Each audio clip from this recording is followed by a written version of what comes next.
Oh, hello. Well, come on in. Welcome to our Pokemon home.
So it's been a few years since I've actually done an updated collection video, and even then I was only really showing my slabs, and I've been accumulating cards for about 16 years, and this hopefully is going to be a better indication of what my actual collection looks like, from graded cards, cards I'm looking to grade, my old school stuff that are in not good enough condition to grade but still hold a lot of memories, everything from my cubes, my binders, my Worlds collection, our competitive stuff. It's going to be a real good overview of everything we have.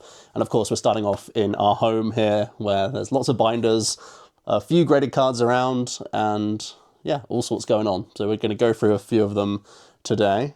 Starting off with some of the graded piles that I plan on grading one day.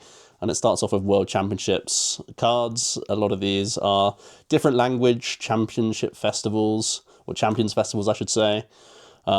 I've graded a lot of the English ones already, just for my personal collection, because I love having the memories of the World Championships. This is a really important one to me, Worlds 2022, where I have staff promotional cards. This was the first Worlds I ever casted, which was an incredible moment for me, especially in London, in our home country, alongside Ross, who I've been working with for a number of years.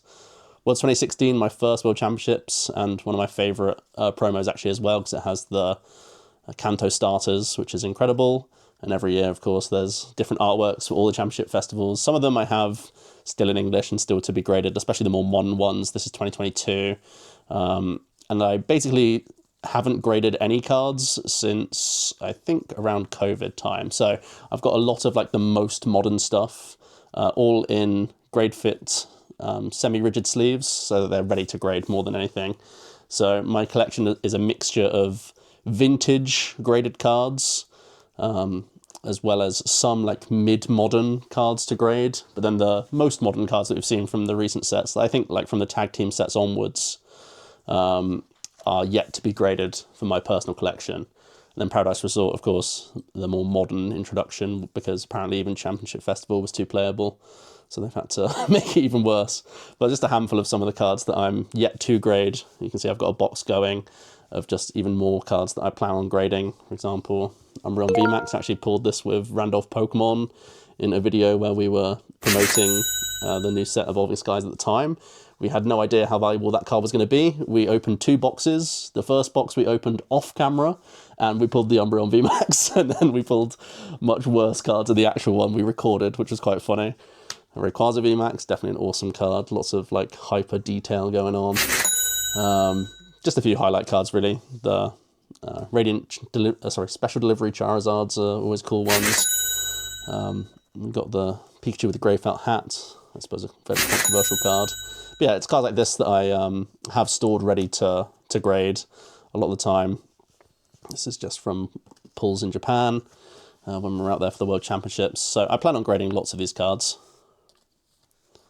Can I have that? Ooh, yeah, I guess. Sweet. Yeah. I've just thrown a few of the like older cards on the table as well. These are probably not good enough condition that I'd ever grade these cards, but it's really just a question of like what I want to do with these cards. I've never really parted with them because there's always the question mark of should I keep them in collection? Should I make decks out of them? Lots of retro decks, obviously, around the Diamond and Pearl era is when I started as a player. So going back, building some more decks of that era, EX era, which is also like a hailed period in the TCG. Always something to bear in mind. I brought these out. I was about to say, yeah. is this the Uxie? This is the Uxie that I pulled. Give me a story. This was back when I started opening Legends Awakened packs just on a random Saturday because I was feeling nostalgic about Pokemon. It's one of those things with Pokemon where you're never truly out of it if it's the video games or whatnot, but I felt like opening some packs and I pulled this Uxie Level X, had no idea what a Level X card was or what this big gold rule box meant. Even the fact that there's a poker power and all sorts going on, like all of this stuff was pretty alien to me as someone who basically stopped collecting probably in the Gym series or like the Neo era initially as a child. So going back, seeing the Diamond and Pearl era and the fact that it was this card, Uxie Level X, extremely playable card back in the day, led me down the playability rabbit hole. And that's Amazon for a parcel. So I guess we'll have to stop for a minute.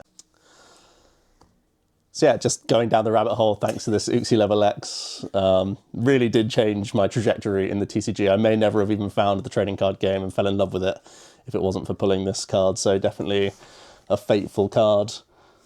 Something I want to ask you, just because I think a lot of people now into Pokemon, or who are getting into Pokemon, are really into the dollar amount behind the cards. Has it ever been about the monetary value for you? No, I've just been obsessed with the rules of the card game. Obviously, I've enjoyed the artworks throughout the years and have paid to have cards in my collection or just to fill gaps and whatnot. So I've been aware of the price, but for me, it's always been, I've been spending the money and just accepting it as then I have the card and it's zero value at that point.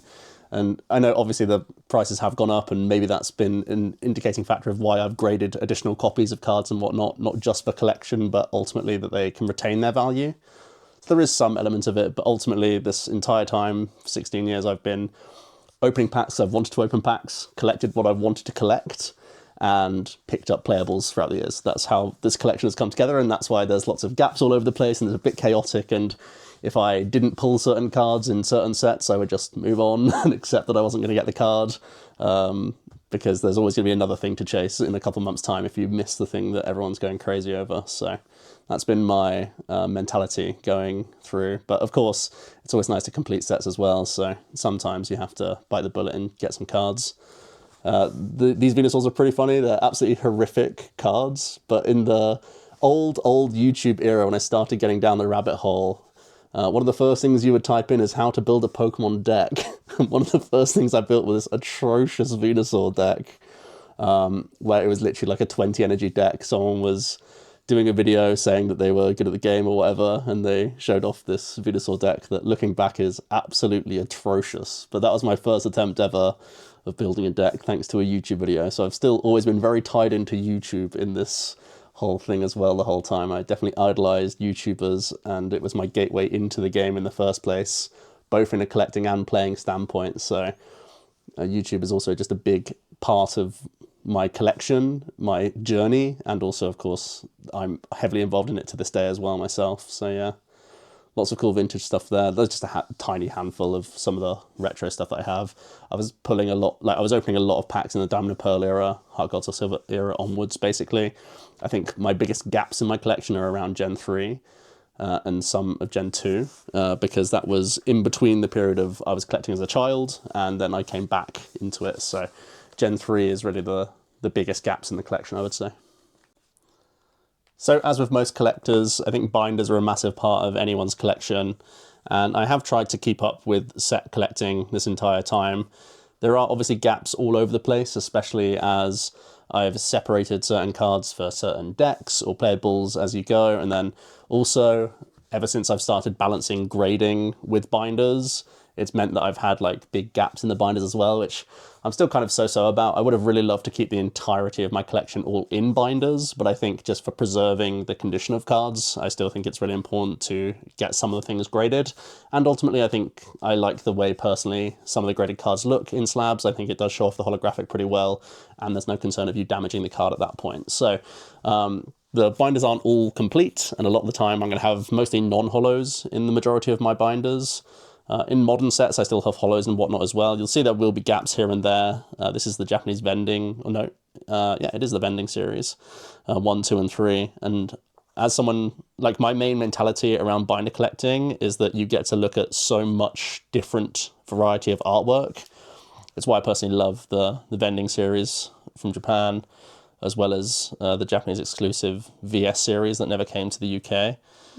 Imakunis are there. There's some great Imakuni cards. All of these cards have really wacky rules that was like during games trade cards or whatever with your opponent in hand and what not. Very cool stuff. This is the VS series, which also I loved. I was able to pull packs from each different box. There are 3 different boxes of the VS series. Only available in Japan. Only available in Japan, of course. There actually are very, very few English copies of these cards. This was from the Tropical Mega Battle, where they printed these in English for the players who attended and used English language. And Jason Klaczynski, being one of those players who attended one of those Tropical Mega Battles, talked about that. And I know there are some collectors that have them in English, but for the wider sale, it was all in Japanese, and some awesome artwork with these. And what's crazy is seeing these as commons. Also, these are all basic Pokemon, so it's essentially the first snapshot of SP Pokemon, essentially, which is pretty cool. And just basics generally. So yeah, a lot of my binders are near complete. That's a promo. And a lot of the hollows at this point, especially for the older stuff, they're going to be graded if they're ever in good condition. In the VS series, fortunately, I opened when I was, planning to collect, and whenever I was opening these sets, I was always putting instantly into sleeves and binders and whatnot. These are some of my, these are just like my beat up vintage cards. Obviously, I have these graded as well in higher condition.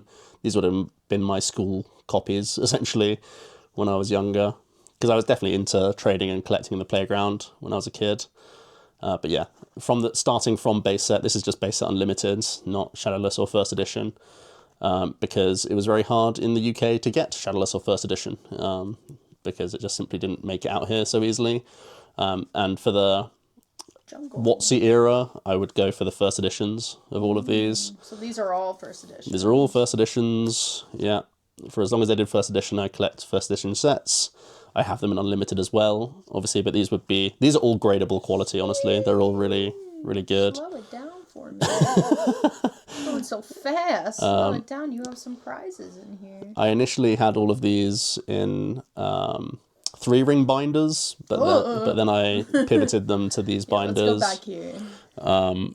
First edition. Because when you start loading, there's nothing wrong with 3-ring binders if you're a collector of them, but it's just if you start overfilling them, that's when you can cause damage with the rings themselves, like pinching the sides of the card, which you just don't want. And my collection was getting to so many binders that for space reasons, I had to pivot to these ones.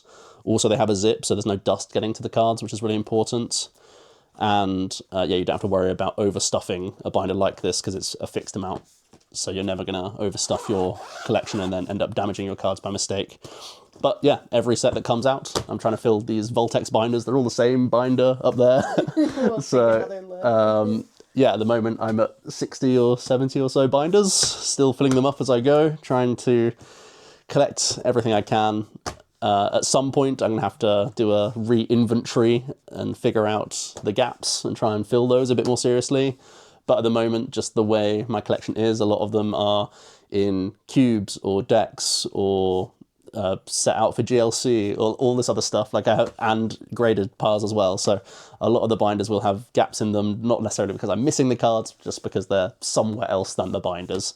So I want to try and fill them out a little bit more, get a bit more organised with those. So that's a little project of mine and Emily's, and I've just sprung that on her in over the next couple of months to get it all in order, because yeah, I think it's really cool to simply look through the artwork of, especially commons and uncommons. They so often go falling by the wayside, but they can be some of the best artworks in a set. So it's really cool to look back at all of those and appreciate the full set. And also you can get themes, especially of modern sets. You can see themes of certain artists, but also just the set itself, that what they were going for in certain themes. So I think that does make a big difference for me as a collector. So there's still more stuff coming into the house all the time. We've just come back from the World Championships. Check out the vlog if you haven't seen it already. I was fortunate enough to be casting the tournament, the second World Championships I casted, the first time in an arena, which was absolutely mind-blowing. I'm still coming off that high, to be honest with you. But stuff like this obviously means so much to me that we're going to be framing this and doing things where I can display it in the house alongside the plushies and the other things, the other merch that we got at the Pokemon Center. A lot of the time it's going to be showpieces like this that we can try and frame it nicely, but then also just going to be scattered around the house naturally because we basically opened everything we got. Nothing stayed sealed. We've got all the plushies out. We've got all the shirts and the Letterman and everything. Not for resale. No, of course, no. Not with us, at That's not what it's about. We're just having these as our memories, really, and this keeps it all in a nice place. And yeah, I'll definitely...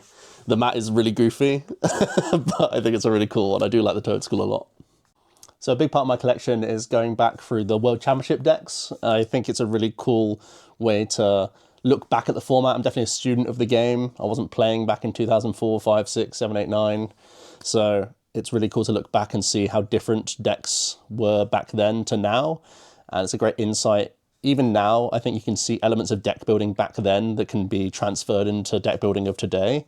And also, this is a great time capsule for learning a format as well. Of course, the World's eras aren't always the best formats of any given season. And I think if you want to do old format, the World Collection decks aren't necessarily the best thing for you because lists have changed over time. But as a time capsule, I still think it's a really awesome thing. To try and protect the cards, I've got them double-sleeved for all the things. It makes them harder to shuffle, but it's a way for me to show off my cool sleeves as well. I, for a long time, just had my nice sleeves in cupboards because I had nothing to really do, but especially after I went to Japan and picked up a bunch more cool Japanese sleeves, I thought, got to use these sleeves for something. So I put them all double-sleeved in my Worlds Collection decks. I've got almost every Worlds deck. I think I'm missing 7 in total, so if anyone listening has these and can help me out, I'm missing 05's Dark Tita, 06 BLS and Evolutions, 07 Legendary Ascent, and 2012 Pasaldio Prism and Teraki Mewtwo. Those are all my gaps, and if you've got them even opened, I will be interested in trying to get those to complete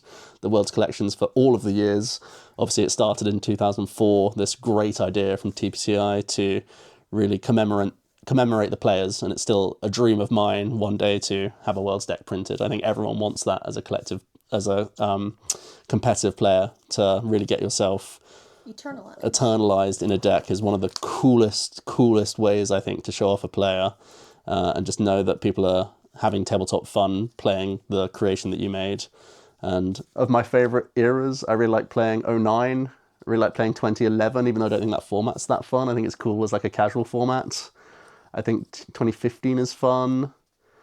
And honestly, most of the current years are quite fun to play. Even if the formats aren't that good, I think like the spread of decks, I think, is fun to play into each other. So yeah, lots of fun replayability here as well. And if you want to deviate from these cards, you can also think about just having these and then also like inserting cards to change up the list as well. Because I think a lot of people look back on these eras and think that it wasn't as refined as it is today, just with how much more we know about the game. And I think if you're going to do that, just have your deck boxes and have your replacements ready so you don't lose any of the cards, because I'd be devastated if I lost any single one of these because it completely ruins the whole idea. But yeah, I think old format is something I need to look into more, but at the moment I'm expressing it through the World's decks. Yeah, and I like how you have each deck kind of organized itself in its own deck box as well. Yeah. There was a point where I had them all in like clear glass or like a plastic casing, and I really liked that, but the double sleeves didn't quite fit, so I had to make the sacrifice. And at the moment I have these rubbish cardboard ones. I want to have them as more of a display piece at some point, so as with anything, everything's a work in progress in this house. It's just when you have the volume of stuff that I do, anything becomes a whole project. You know, like moving these like 30 boxes, all of 4 decks each, becomes like a whole deal. And I need it all to fit double sleeve cards. So maybe looking at like commander size deck boxes for Magic, something like that would be a good solution. But at the moment I'm going with a cardboard as a band-aid fix while I find the correct change, because I really liked the way I had them presented before. It's just it doesn't fit the double sleeve cards. So still finding on new solutions, and that's, I think everyone can echo that with their collection, that it's always a moving process and nothing's permanent.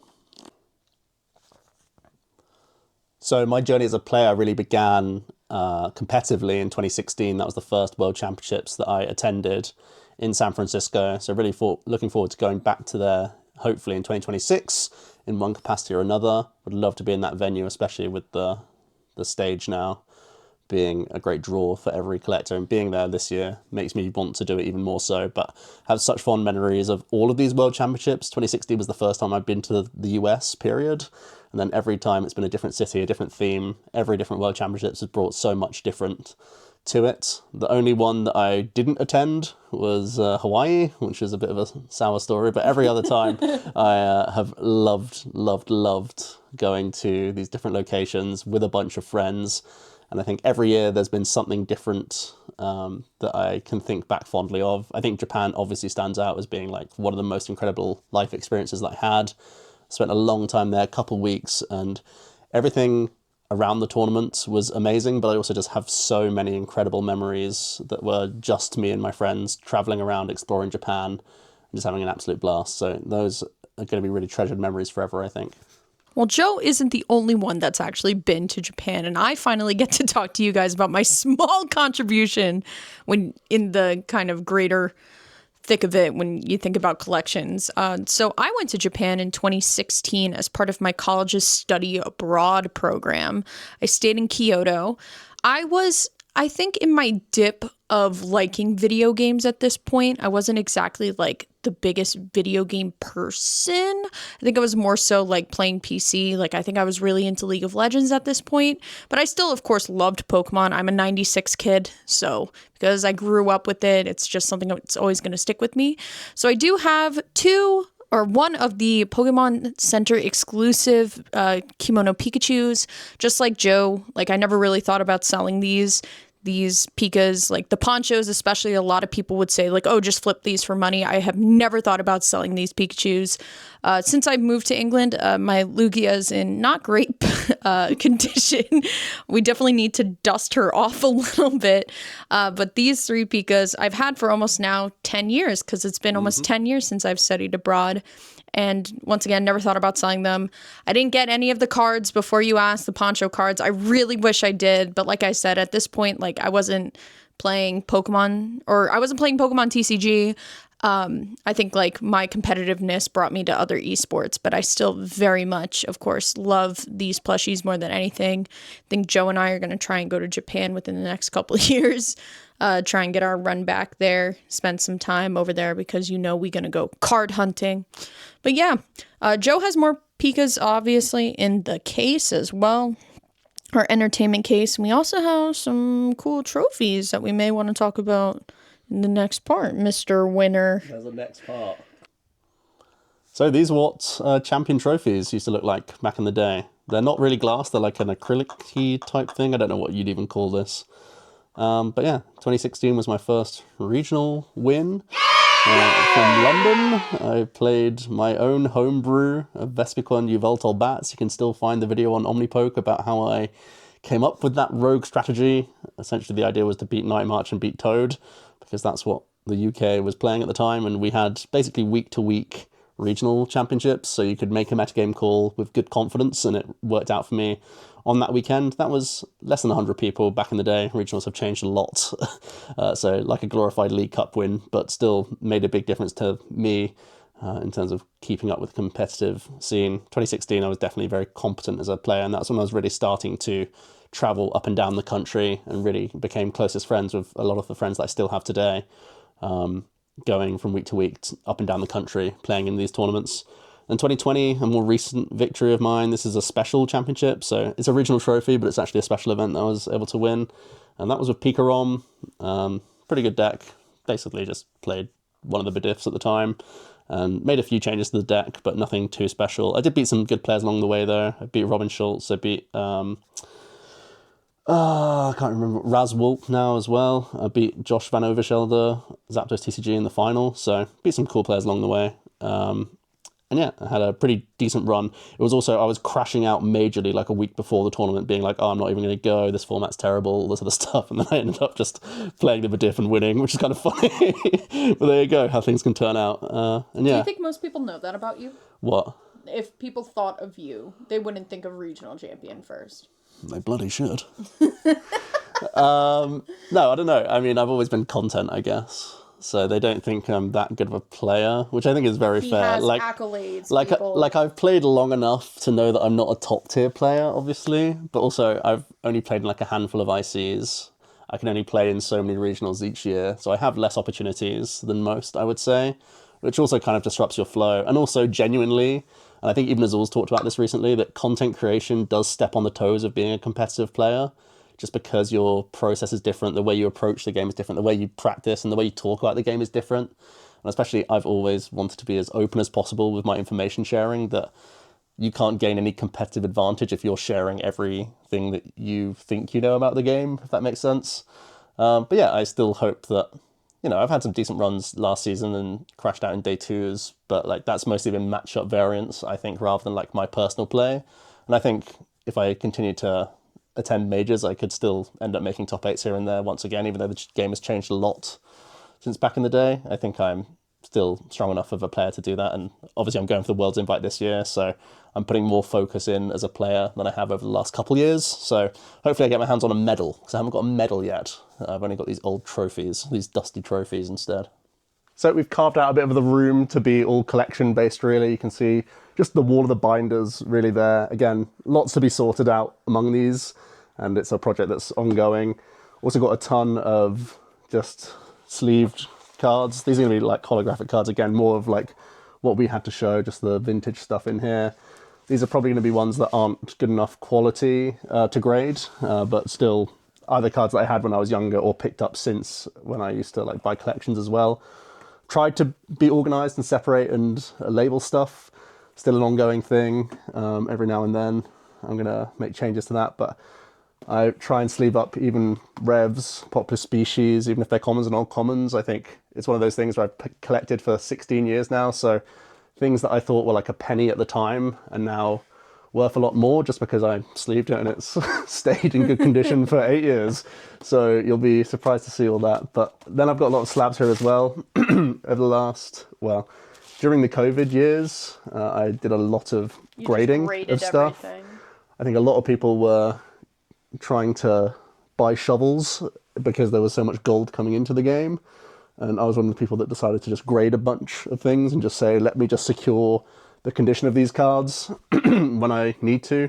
And I still haven't got around to selling them. But That's what the packaging's for. yeah, I mean, I've sold like a handful of cards, but really not many, to be honest with you. Got your classic bulk in the bottom there. That's just an ever-growing beast.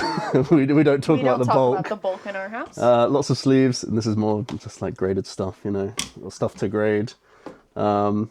Yeah, I don't even know what that is. More binders of other things. We do have a nice little fluffy plushie collection growing. So I have an affinity to these. Believe it or not, most of these are actually mine. I love the Cyndaquil. The Luxray is my favorite because Luxray is my favorite Pokemon.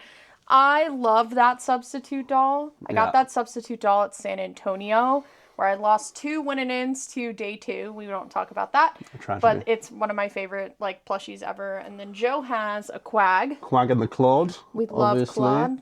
I love the Rowlet's the comfiest, squishiest thing you'll ever see. And the Surfetched. The Surfetched, that was at one of the EUICs, I think. Or maybe that was Worlds 22. You went Japan. Where we were, no. It was definitely because me and my friends were whacking each other with the leaks throughout the weekend, which was great.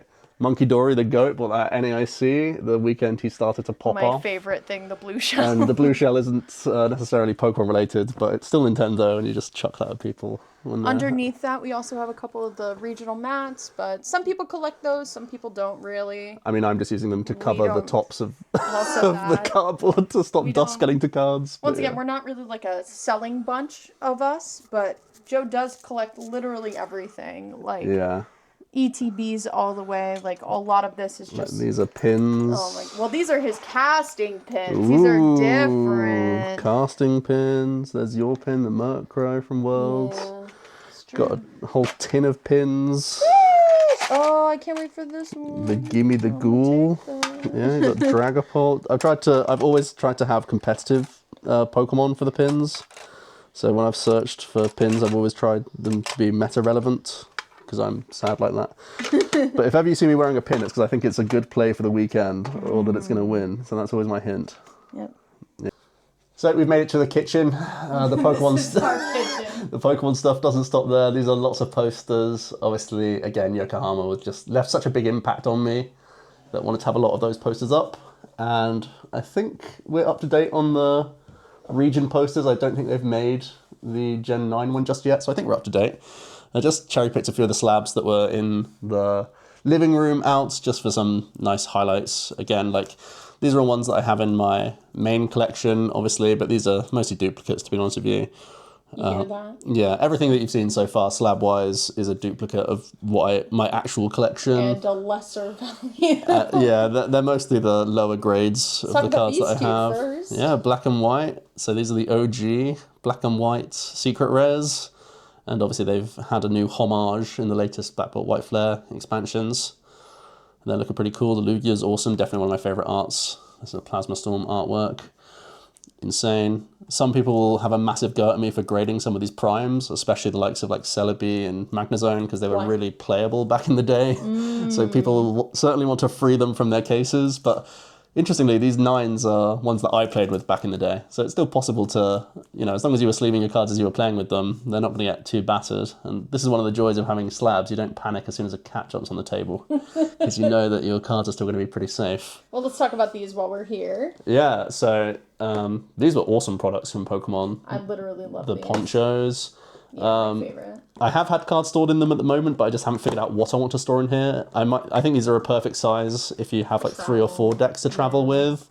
I'm currently using one of the like premium collection type boxes to travel around with, similar to like an ETB size really. These are slightly bigger than an ETB, but I might put some retro decks in those because I think they just have amazing artwork Can I have in that? their own right. Yeah, sure, you can have that one. I've got a few spare, so that's fine. Yeah, more championship festivals. Got tag teams is something I'm definitely working on collecting for modern. Trying to get all the tag teams. This is obviously a duplicate, but there you go. This Wobbuffet in a 10. It's an unlimited card, but it's actually very, very low population in a 10. So I have no idea how to value this card because it's like a 1 in 20 in the world or something. So I don't really know how to value this card, but if someone wants it, let me know. Also, one of the things I'm collecting in modern, the binder that I have Hold going it on up. right now, I've got it in the nice Precious Collector box. This is actually the box that I use for my decks as well for the most part. But So you're collecting the illustration rare. yeah, illustration rares are what I'm trying to collect right now. As you can see, there's lots of gaps right now. I do have lots of trade, and I need to get into the habit of bringing a trade binder to places because I'm so not used to doing that. But yeah, this is going to be something I'm working away at because I think there's just some incredible artworks here, and also for a really good price. You know, it can be really expensive to go for the chase card of the set, but I think for the most part you can get a lot of these for a really good price, and it also gives you a reason to open a good amount of packs. And I always love opening at least 1 box of each set, so you naturally get a handful and you get on your way to completing. I think there's a lot of cool stuff here, and it's also just nice knowing that at any point you have a reasonable chance of being like happy with a pull, if that makes sense, because they're common enough that you get the buzz every now and then. This is a really cool item. I don't know if you've even seen this item before, Emily. Me. Yeah, do you know what this is? I'm going to show it up to you and ask you if you know what it is. It's a Trainer Deck B. Do you know what this is? Is this...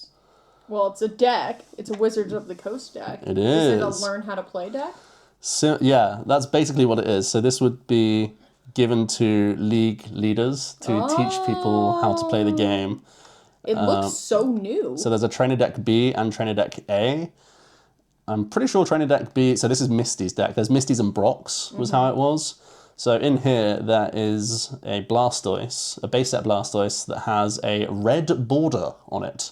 And on the back of, so at the back of the card, where it's a blue border like this, it will be red. And in the middle, it says Trainer Deck B. So obviously this isn't a pack, like we know exactly what comes in this theme deck, but these are very old, very That's cool a collector's item, obviously still sealed, you can see there. Yeah. And yeah, these are hard to find and expensive. So Did you seek this out, or did Yep. you just find it? yeah, that's the thing. A lot of my collection is finding oddities, whether it's errors, whether it's special Japanese exclusives, promo cards. A lot of it is looking for specific artworks because it's something that you just can't get in English. And I think, to be honest, a lot of the time most of the interesting, cool stuff is in the Japanese side of things, but this is an English piece of history, which is really cool, and I've got it nicely protected as best I can. I found that in my car. Yeah. Sealed still. By far the best thing that's stayed in your car. Everything else was sun damaged in your car. Thank you. Anyway, so this is from, if you guys remember, Mew 151 collection. For some reason, 151 and a lot of the modern stuff has skyrocketed, especially like Bubble Mew, for example. But I got and we'll take a look at some of my competitive decks because I think they're just pretty. A lot of my decks will be having this card, and it's because that this was like a $5 promo at one point. Mm-hmm. This was not even this wasn't valuable, but I still have this sealed.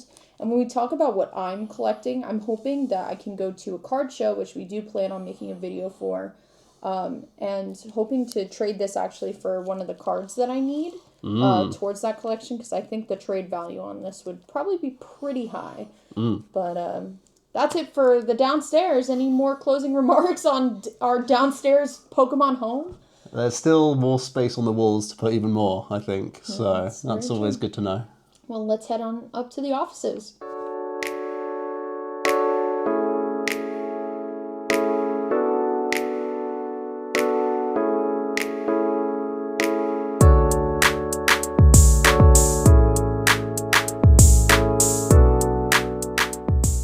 So this is where the magic happens. Hopefully this is a familiar sight for some people, because it's where I record all my videos day to day. Got some of the playmats, mostly of events that I've worked in for different international championships. A couple of champion mats up there as well from the tournaments that I've won. Those are, again, similar to the trophies that I showed earlier. But also, the slabs have, of course, invaded into this area as well.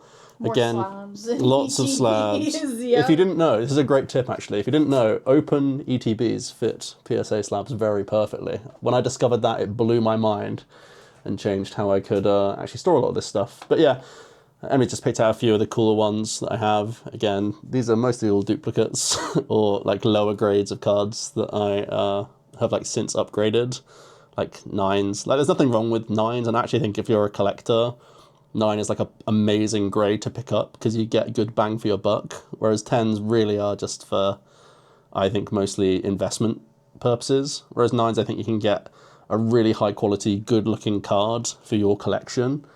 And you know that it's still going to be of a very good quality. And 10 really is if you're just only concerned about value, to be honest. But I know that's a weird thing to say, because in the modern era, if you collect modern slabs, like you almost expect a 10. But back in the day, like getting a 9 quality card of anything vintage is very good, because generally they just have much lower population and it's harder to find these sorts of cards. Again, just to reiterate, most of these cards, definitely like 90 to 95% have been self-pulled cards over the years. So I was just very lucky into like when I got back into the hobby, I was collecting vintage when it was maybe like, 10 years old rather than 30. So that makes a big difference in the value of these sorts of things. But I also really loved vintage as soon as I got back into the hobby, So I was collecting the Diamond and Pearl era black and white stuff at the same time that I was going back and looking at the WotC era. So that's really just an insight into how I started collecting. Basically, when I was just living at home and my parents didn't have the same responsibilities and and rent and mortgage and stuff that you have to pay these days. And basically every paycheck I earned went back into Pokemon cards. That was pretty much more or less what's happened here and how we've amassed a stupid amount of slabs. How do you feel about the current vibe around PSA cards, grading cards, the value of cards? Yeah. As somebody who's, I guess, been in the game before the boom, I know you're grateful, right? But the attitude around card collecting, how do you feel about it now? Yeah, it's one of the things I don't like to talk about too much, in that I think it's way too cash driven, and I also think the market is pretty crazy. I mean, I can't deny the demand is there 100%. I think the prices of modern is just completely insane, even though there's difficult pull rates on a lot of the highest rarity cards. And yes, I accept that sometimes it can be over 1,000 packs opened for some of the modern stuff. But if you look at the graded modern, there's going to be tens of thousands of copies of that card, and they're all going to be mint or gem mint. So the fact that they're in a slab should add basically no value, because everything modern is instantly sleeved and instantly protected. The reason why graded older cards in gem mint condition are so valuable is because when we were kids, we battered these things. So a massive portion of cards in this era are so damaged that they are just the kids' copies that have been through the tumble dryer, you know? That's the reason why you'll see, you know, less than 100 copies of these sorts of cards in this condition in the world, in these conditions. That's what makes these cards valuable. The one thing I would say is that Modern has such an incredible boom of popularity around it because they're more easily accessible, they're more realistic that you can start to collect them yourselves and just open them and have a chance to find them. And admittedly, they've done huge leaps and bounds with the artwork of these things, to be fair. Like, there's a lot that you can do with a card now that you couldn't do back in the day. And all of the vintage cards, they look great, but there's just a tiny little square of a picture. The rest of it, if you're a collector, you don't care too much about like the text or anything else like that. Whereas now we're at full arts and everything is shiny and gorgeous and whatnot. So I accept that from showpieces, a lot of the modern can look more flashy and whatnot. And a lot of the reason why I love vintage is due to my own memories, because I'm an old man and I remember these in the playground wanting these and collecting these. But yeah, I think the prices are definitely a downside of the hobby right now. I think it's a symptom of popularity. I also think it's a symptom of whatnot streams. I'll still never understand whatnot streaming, in that someone is willing to pay like 3x the price of a booster pack just to sit there and watch someone else open it for you. Someone make that make sense for me, because I'll never truly understand that outside of a sense of community. But if you just have friends in the hobby, you don't need that.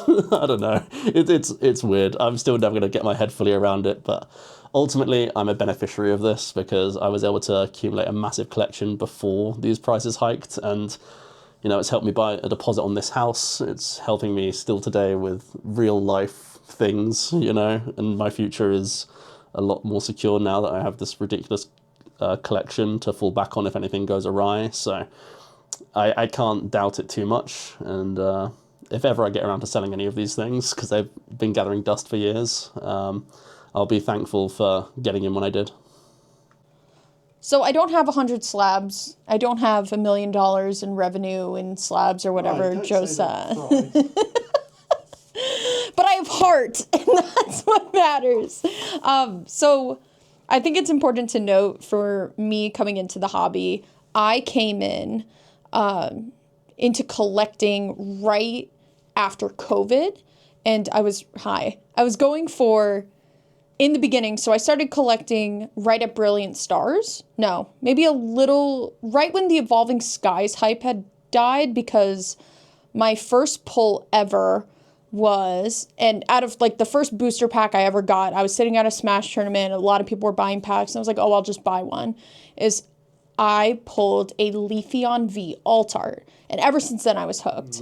And unfortunately, I had to part ways with that one Leafeon V, and we'll talk about it in a little bit. But ever since then, I was kind of hooked on buying cards.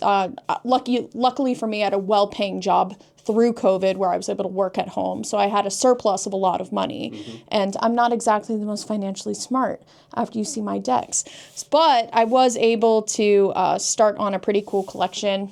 I have two binders here. I want to talk about the top one first, because this is more of like my general favorite cards that I've accumulated over the years. Big shout outs to Dueling Guard for this like beautiful Dark Magician Girl binder. It's like one of my favorite binders. Who's that? That's not Pokemon. Okay, well, you actually won't see too much Pokemon in here, but the top row is going to be Vileplume GX. Now, Vileplume isn't one of my favorite Pokemon, but this is my favorite Pokemon card. It was one of the first, like, of course, beautiful full arts that released, and I was able to find this card in just its regular, of course, English, its Japanese counterpart, and the rainbow, which I actually pulled this. So back in America, I was able to kind of find a shop that sold a lot of vintage packs for not too much. Now, of course, we've separated that, and now the packs are a little bit much. Arcanine is my favorite Gen 1 Pokemon. Now, we've seen that Joe has this card tenfold, but I also have this card. This is one of the best of what's here. I literally love this card so much. And then my favorite Pokemon card that I've had for so long, And what I actually do collect are the full art trainers. And this is Misty and Lorelei Tag Team GX from the Japanese exclusive Tag Team All-Stars set in Japan. This card has never been printed in English, and a lot of the cards in Tag Team All-Stars GX has actually not been printed in English. Like, you'll be able to find the male version of Welder in there, competitive card. You'll also be able to find a different art of Minna, not the one that we have in English, and a couple of other... Elba Bryson there. Yeah, you also have Reg Challenge, Blues Tactics, and a Greens Exploration, all different arts, all that I actually had at one point. I also have my own Sabrina's Gengar, because I think it's cool. It's not first edition like Joe's, but of course it's still mine. This bottom row originally was for my base Scarlet Violet illustration rares of Gardevoir. I know I really bashed on the Pokemon last video, in our Worlds video, but I actually do like the Pokemon. I do have my Mega Gardevoir EX here. So these are in decks, right? Yeah. Well, we have them in our competitive piles, which we'll talk about real soon. Okay. But I do have this card. I do like it. It is very pretty. And then on the next page is my Ogerpon collection. This is, Ogerpon has become a top 3 Pokemon of mine. It is also my latest tattoo as well. The best collection piece. I think when I started casting last season, it meant so much to me it's helped me as a person. It's helped me in a lot more ways than I think people know. That Pokemon casting has been something that I've truly just loved so much. And I wanted a Pokemon on me forever that represented my first season. And I really don't like Gardevoir like that. So instead I picked Ogerpon because Ogerpon was in my Regidrago decks. But I've gone for a full complete of Ogerpon. These two down here are the prismatic evolutions of Hearthflame Mask Ogerpon EX and Cornerstone Mask EX. 2 cards that aren't expensive by any means, obviously. They follow this design. Yeah, they follow this. They're not super expensive. We just haven't been to a place where I can easily get these just yet. But this, I want to talk about it because Joe got it for me. This is the participation card. So this was the original Ace Trainer rewards in Japan. It has Ogerpon on it and Golden Go, 2 decks that I played so much in my first, Ogerpon was kind of out after my first season, but I did play a ton of Golden Go. So this is that Ace Trainer reward in Japan before it came over here for the 2024 season, which was rad. But yeah, every art of Ogerpon I have, facing left, facing right, stamped versions of Ogerpon.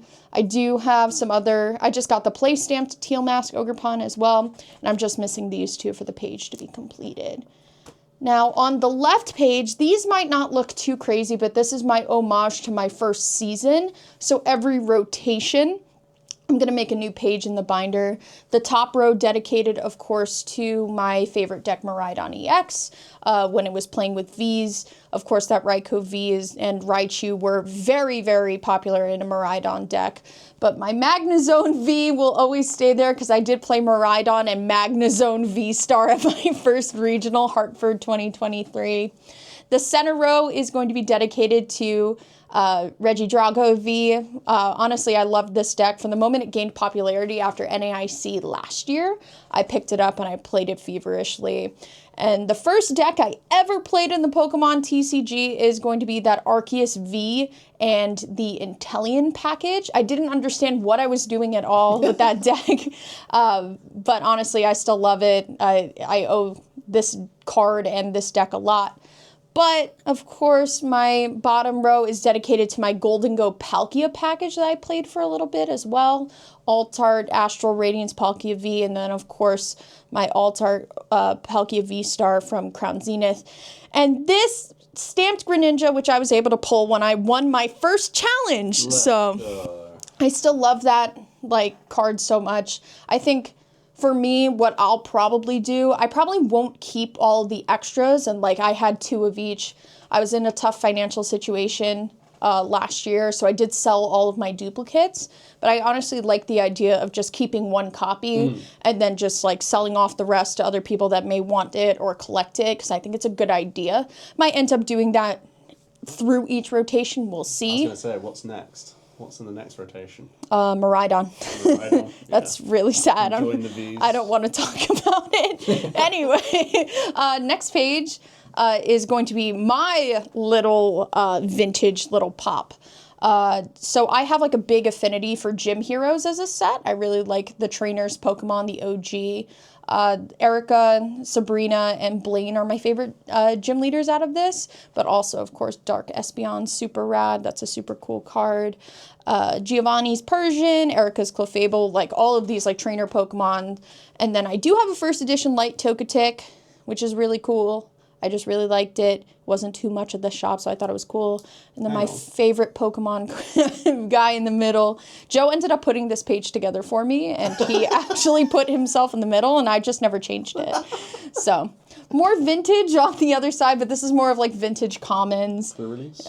Pre-release Misty Seadra, which was cool. Once again, I just have this affinity towards like the trainers Pokemon. Blaine is just my goat from Gen 1.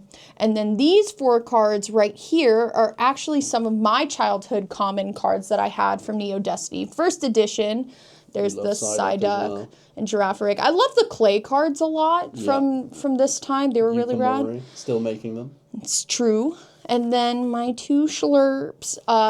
When I found out that German Lickitung was named Schlurp, I just kind of lost it. It was kind of a bit before I went to Europe for the first time that I needed to find a German Lickitung.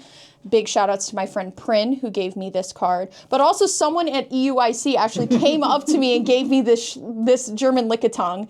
And we're going to Germany next week, so honestly I might need to go forward with the collection. But I know it's a little taboo not to talk about Pokemon, but I do have other cards in here, of course. Like, I love One Piece, just the show. Yes, I'm caught up.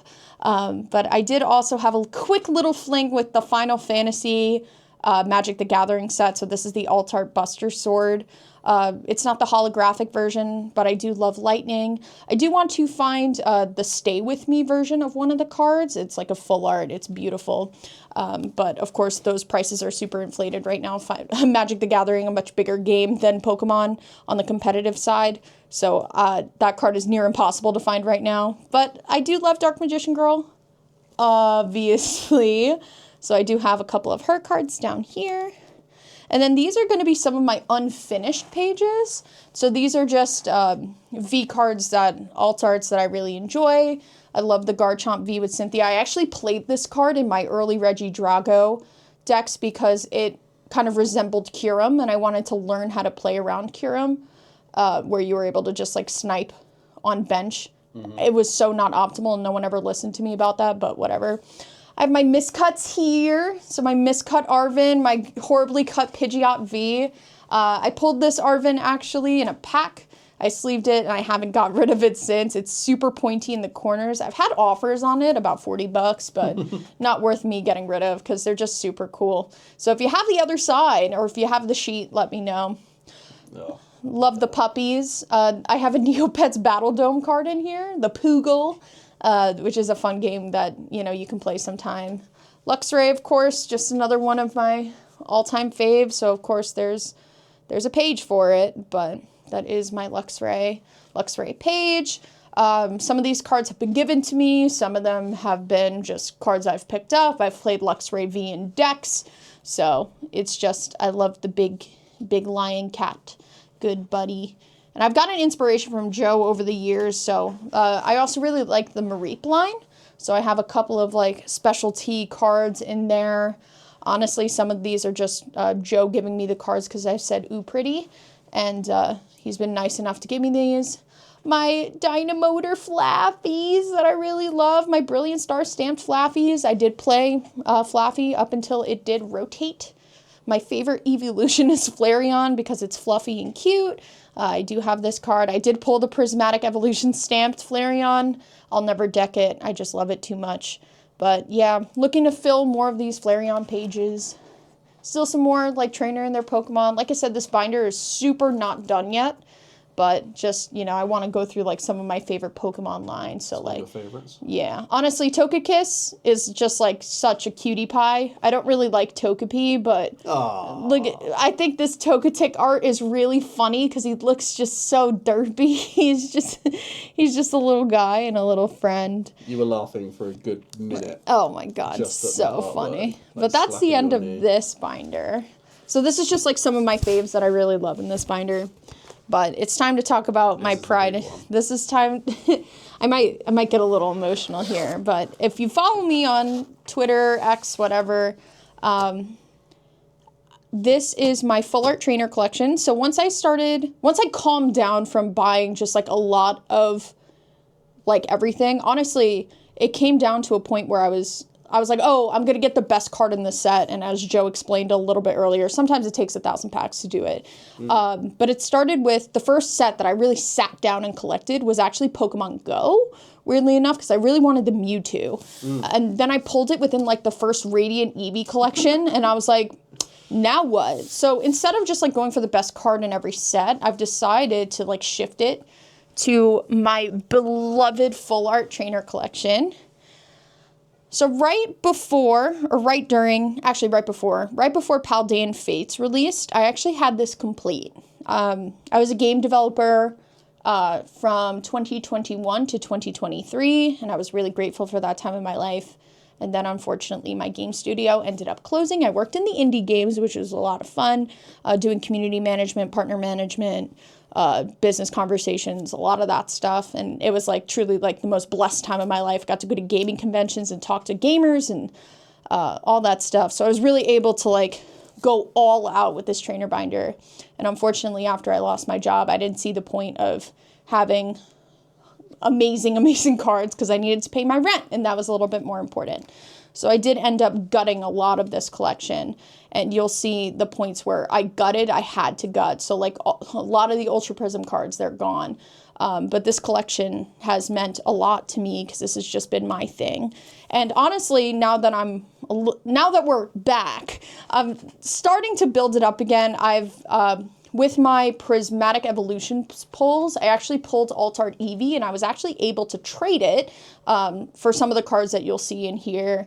But I've gotten Iris back thanks to Joe. Joe got it for me. Bianca, I traded a couple cards for Skyla as well. So it's starting to come back, but, you know, as anybody knows, they're very attached to your collection. I am almost done with XY. I am missing some of the bigger ones, of course. I'm missing both copies of N. I'm missing some of the pieces of the 6 art collection here. It is definitely very doable. Hopefully, in some of our Pokemon card show collections, we'll start, putting back together this binder. It does mean a lot to me. I've actually gotten, I would say 99% of these cards actually in person. I don't usually like to order cards online just because I'm very afraid of things getting lost in the mail, and for good reason. But here we hit Sun and Moon. This is like some of the parts that were impacted the most, actually. Cynthia, I just got back recently. Big shout outs to my local judge, Jason. Jason, I ended up selling to my local judge in America, Jason, a lot of my big value cards. But the good thing about when you're a collector and you don't really care about a grade is that a lot of the times when your cards don't look that great, or they're not great value, or, they're banged up on the back, people usually don't actually want them. So a lot of the cards that I was able to get back from Jason are actually still my originals. So that Acerola back there is actually still my original Acerola, which makes the hit kind of makes the hit to the heart like a little bit less, to know that I got back all of my originals. But we start to piece things up a little bit more here. Once again, I just love Sun and Moon a lot. Definitely not my favorite generation of Pokemon, but that Professor Elms lectured, also an original that I sold that I ended up getting back. And some of the big ones that you'll see in here were actually gifts from friends. I usually tell people when they're like, oh, I want to get you a gift. It's like, oh, here's my list of missing full art trainers. Pick one, because I'll never sell a card that somebody gave to me. Like, even if one day we end up falling out and I hate you, like, I will never, like, sell a card that was a gift. So still some big money pieces like in here if you're really thinking about it. Like Ends Resolve is still above 100, I believe. Marnie always goes for a little bit. Yeah, like you love the tag teams. I love the tag team trainers too. And I really can't wait for the amount of time that we're going to spend. And I think a lot of like my collection videos, like when I go to regionals, like will be on the peel for like which cards I can like find at vendors. Because once again, I don't usually like getting these cards like online as much as like it is easy to just like put it in a cart. That's your placeholder. So this is my placeholder for Boss's orders. We'll talk about my competitive decks in a little bit, but yeah. So I remember where to put my Giovanni back from Rebel Clash. But that's the thing, right? When you see my decks, you're gonna be like, oh my god. But the cards are meant to be played with. I play with my cards. They're for me. But as you can see, Sword and Shield's a little bit more like filled in. These big money cards like in Sword and Shield are very like doable to get back. And nothing makes me happier than just like a full page. You get to like truly see how beautiful things are.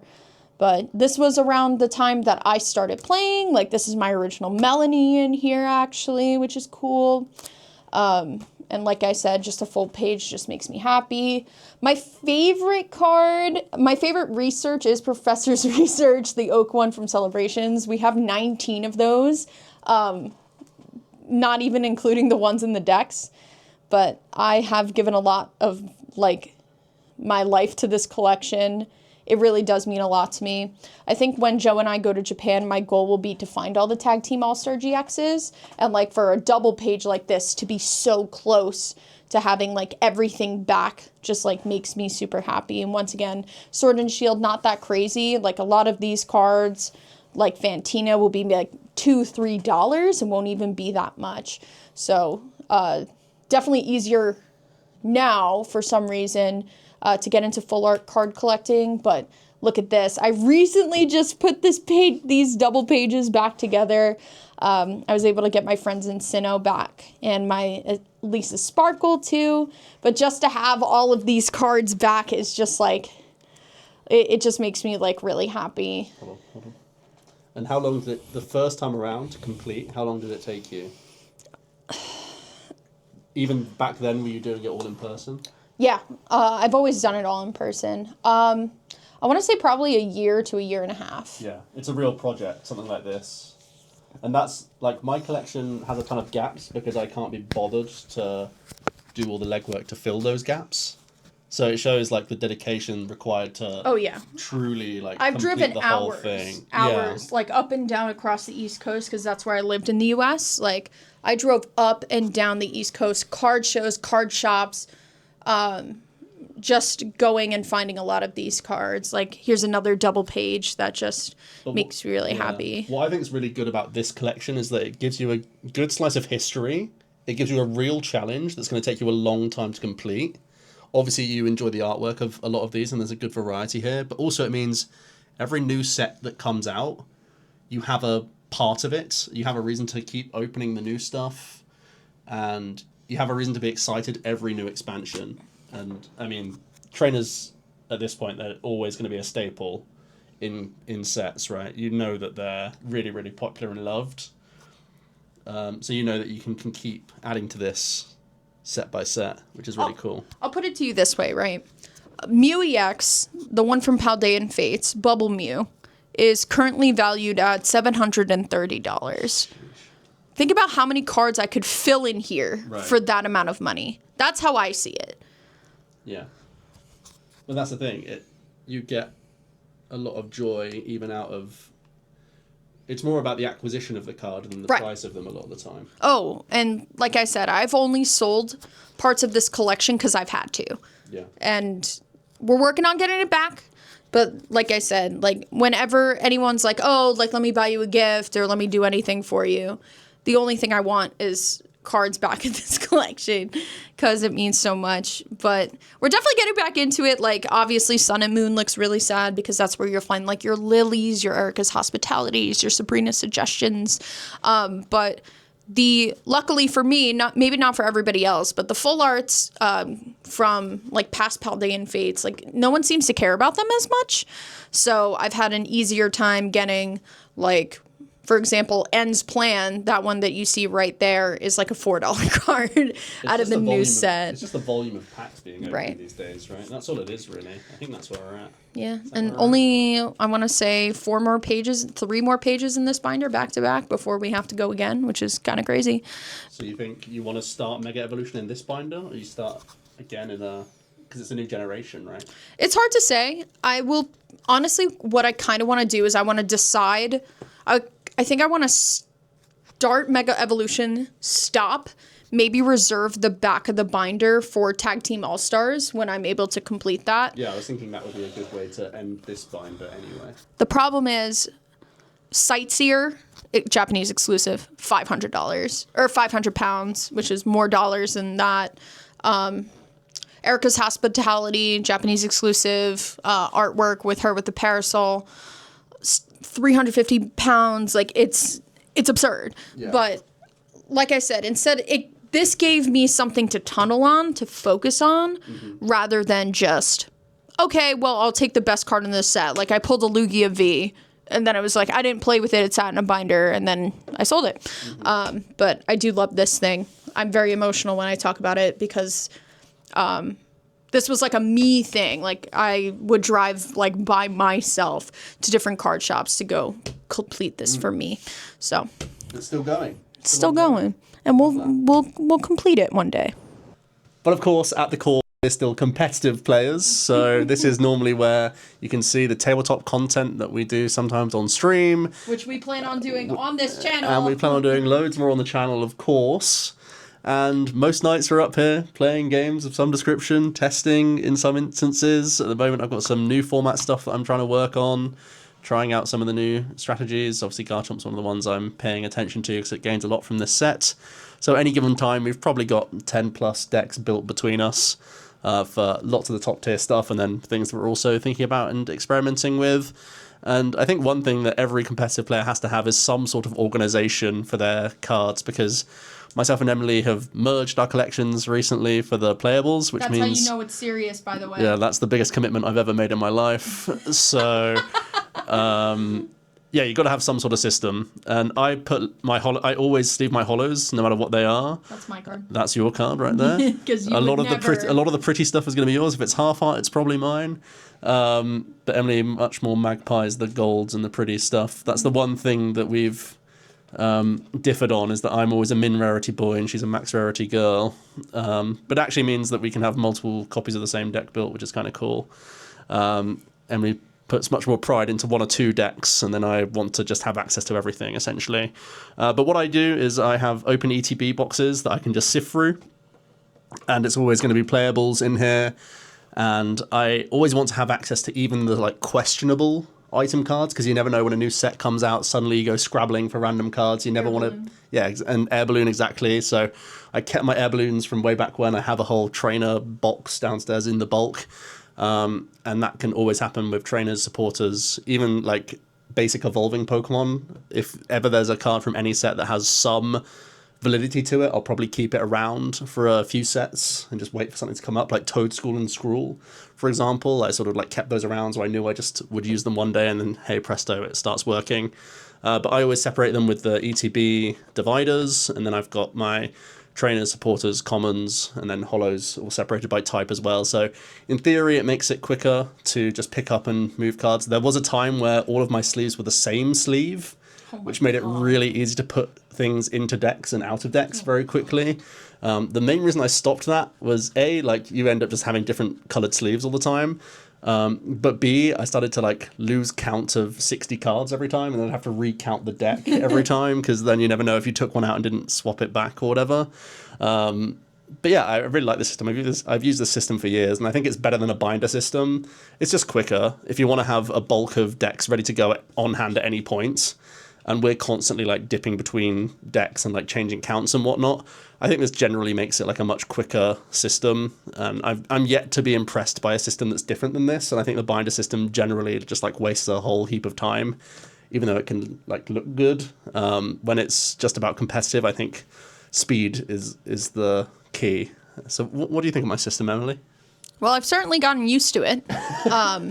That's the one thing. When Joe and I moved in together, I think actually the first or the second move or the second time I came over here with the intention of, hey, we're going to live together, I actually brought all of my playable cards and I left Joe to do this on his own, and he could not have been happier. That's the way to Joe's heart. RuneScape, editing his videos, and this system, which honestly, it works out really well for us. So like anything that you see sleeved is like playable, of course, but like a lot of like our Pokemon are going to be like just like you saw the random Chien Pao that I had, like Chi-Yu. These are going to be like EXs. Any alt art that you see in there is going to be mine. That's mine. I have yet to build Gardevoir just out of spite. But like Sandy Shocks, for example, thought it was going to be relevant at one point. Obviously wasn't, but Joe has sleeved everything that is pretty. Let's not talk about Roaring Moon. Joe will freak out. Your goat. That's my goat. But the first time Joe ever came to my apartment, he was mortified with the amount of bling that I had. But just lying around. There was no system. Where was the system? So that's my Golden Freddy, Womp Womp, Altar Pidgeots. Yep, all of it. Usually mine. And I think to talk a little bit more about bling, let's talk about the bling. So as I said earlier, so if you could just point the camera to me. See, a lot of people in the world like nice cars, clothes, bags, shoes. I like this. This is like my Fendi, my Louis Vuitton, my Gucci. When Joe and I first got together, actually, we were sitting and I was telling him everything. And I told him, I was like, I don't like gifts I don't like fancy purses or anything. I like pretty cards. So if you take a look at my Raging Bolt deck, now I've gotten a lot of flack because I'm not the best shuffler. I'm not exactly the most coordinated. So a lot of the time you will see my cards a little pringled, as they say. But I do take a lot of pride in knowing that, like, my favorite, like, I'm going to play as high rarity as I can. That's what I like to tell people. There are some cards that I refuse to max rarity, like an Ultra Ball, for example. Max rarity Plasma Freeze Ultra Balls run for $250, $300 a pop, which I think is ridiculous, even though they never rotate. But like Alt-Art Pheasantipity, Alt-Art Ogre Pawns, of course, Shiny Ditto from Paldean Fates, the Alt-Art Slitherwing. Like, I love me a pretty deck. I also love a play stamp too. I'm waiting on getting some of the Master Ball fan rotoms. Please and thank you, Joe. But I do love me a max rarity. It does make me very happy. Yes, my Latias is in great condition. It is pringled. A lot of people will cry at that, but Latias is one of my favorite mythical Pokemon. She will be treasured forever. And then, of course, another Mew EX. Once again, I got these cards when they were $5 a piece. Yeah. It's a highly competitive card, so a lot of people are freaking out over me just like having, it pringled or bent a little bit. That's just from play. I love playing with my bling. You've played Raging Bolt for like over almost a year now, right? I've played Raging Bolt before, I got my Alt-Art Raging Bolts. I have 3 technically in total now. I got my Alt-Art Bolts $25 a piece, and this was around LAIC last year because I thought with Teal Mask Ogerpon it was going to be big, and then Crispin came out, and the deck became massive, and I still love it. But, for example, I do love like a Bling Ultra Ball because the thing is, Ultra Ball, to our knowledge, will never rotate. We always have to have some sort of ball in the game. Yeah, it's been in and out, but you expect it to come back in even if it's out for a bit. Boss's Orders, once again. And you'll see a lot of the full art trainers that I have in my decks, they will go right back into the binder, like, once I'm done with them. This is, like, the binder Turo scenario, as I like to call it out. Mm-hmm. Like, it's been in the full art binder, it's come out when I've needed an alt art, but all these Sada's Vitalities, like, Nest Ball as well, just, like, the pretty cards, the pretty energy, Heart Gold Soul Silver energy that I did have a lot of when I met Joe, but Joe ended up, like, finishing out like the ones I've needed, like in Raging Bull. Like he gave me my last fighting and my last 2 electric ones I needed. This is a good deck. This is my favorite energy switch. I love Typhlosion. He's my goat. As you were saying, go ahead. A deck like Raging Bolt's really good for the Heart Gold Soul Silver Energy, because you just need 3 of Fighting and Lightning. Yeah. I don't have like 10 or 11s of those, you know. But yeah, it's pretty. It's blingy. These are the things that make me happy. You've got Golden Go pretty close to max. What else are you I don't have the prismatic Golden Goes. Right. I do like the crossy-armed Golden Goes. I think they're pretty rad. Miraidon you have. Miraidon is... But the thing is, Miraidon's, like, not that expensive anymore. Or, like, it never really was. Like, Altar Miraidon should be floating around, like, $20, if not cheaper. Mm-hmm. Some of the cards, like, are very easily, like, blingable. That's what I tell people. But... Like it's I really said, the trainers that are transferable anyway and can last for a long time. I will play this deck until it rotates, probably. Nothing else makes sense, unfortunately. Yeah. I'll just be the glue eater that I know. Nothing wrong with that. And I'm sure all of you who've got collections at home know that it's all about storage and trying to make it look like there's not a lot going on, but really, it's all happening. And this is my favourite coffee table. We eat off it most nights while we watch TV, but also it has the storage of the best thing in this house, actually. And what Joe is honestly known for. 3 of my cubes are in here.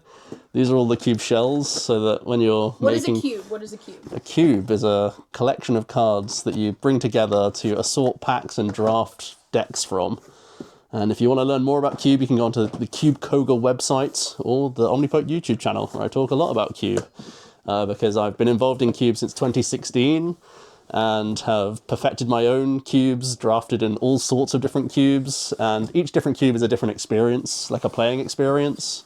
So I've got a few different cubes here for different occasions, but also different sizes, so that when you're traveling, you can bring different cubes, or if you get bored of one cube or another, you can go for a different one.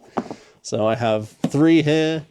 One has been my cube that I've been working on since 2017, which is a regular evolution cube, a fairly high power single prize cube. Then I have a copy of the Chaos Cube, which is one of the most popular cubes out there, popularized by Kyle Sukovich, that I started playing during COVID online on Tabletop Sim. And then when tournaments came back, decided to clone his cube, because I also wanted to play a bunch of my friends. Play the same as his cube, essentially. So I copied his card list, made it myself. His is much more blinged out than mine. Mine's like min rarity. And then I also have another cube, which is an all basics cube, which as you can see is far smaller, more compact, which means it's easy to take to tournaments. It's a 4-player cube. And when I first made it, I wanted it to be a faster experience, but it actually has... The gameplay is like an hour for a best of 1 game. So I kind of failed in that regard. But the draft is fast and the gameplay is really cool. So I'm very happy with my all basics cube. I think it's important to note that when Joe and I first started hanging out, when we got together, we got home from a tournament and Joe had to go to work, and I asked him if I could do anything for him while he was at work, and he's smiling because he knows. And this is how he knew that I was the creme de la creme of women. I organized 2 cubes.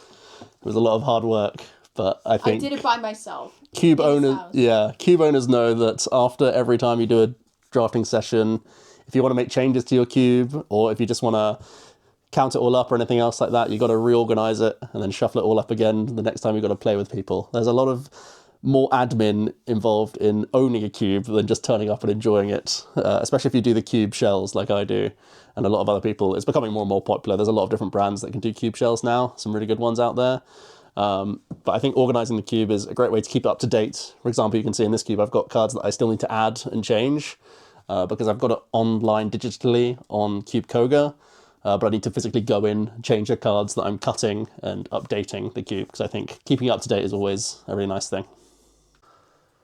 So now we're at another part of my collection, which is actually my childhood home, and Emily might actually be the first woman coming inside this place, because not much magic happened in here. But we've got a few things going on. Again, as always, a lot of things are going to be tucked away collection-wise. I've got my Worlds bags and a few of the Pikachus out here as well, including 2025. Competing since 2016. Got a few other bags in here as well, like the NAIC bag that I worked in 2024. Some of the promos there. One of the biggest parts of my collection Which we will are going to be these go into. frames. These are the Wizards of the Coast holographic cards that I'm trying to complete. Pretty close to completion now. It's a pretty big deal. Pokemon Card Classic. I'm sure a lot of people bought that, to be honest. Where you just get the 3 decks. You get the weird spinny dice roller thing. I've got some mats, more mats. These are awesome vinyl roll holders. Yeah, you can see everything from Worlds mats, Nationals mats, Into mats, League Cup champion League mats. Cup, yeah, champion mats in there as well, yeah. A few of those.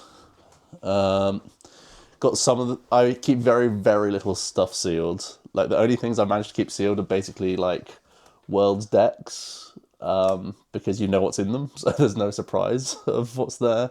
I have a tiny, tiny amount of Evolution stuff. There's a box back there. There's Wait, that's sealed? that's a sealed box, yeah. Oh my, you're bringing that down. There's a skateboard. This is one of the World's skateboards from London. Which One of year? the Bear Walker exclusives, 2022.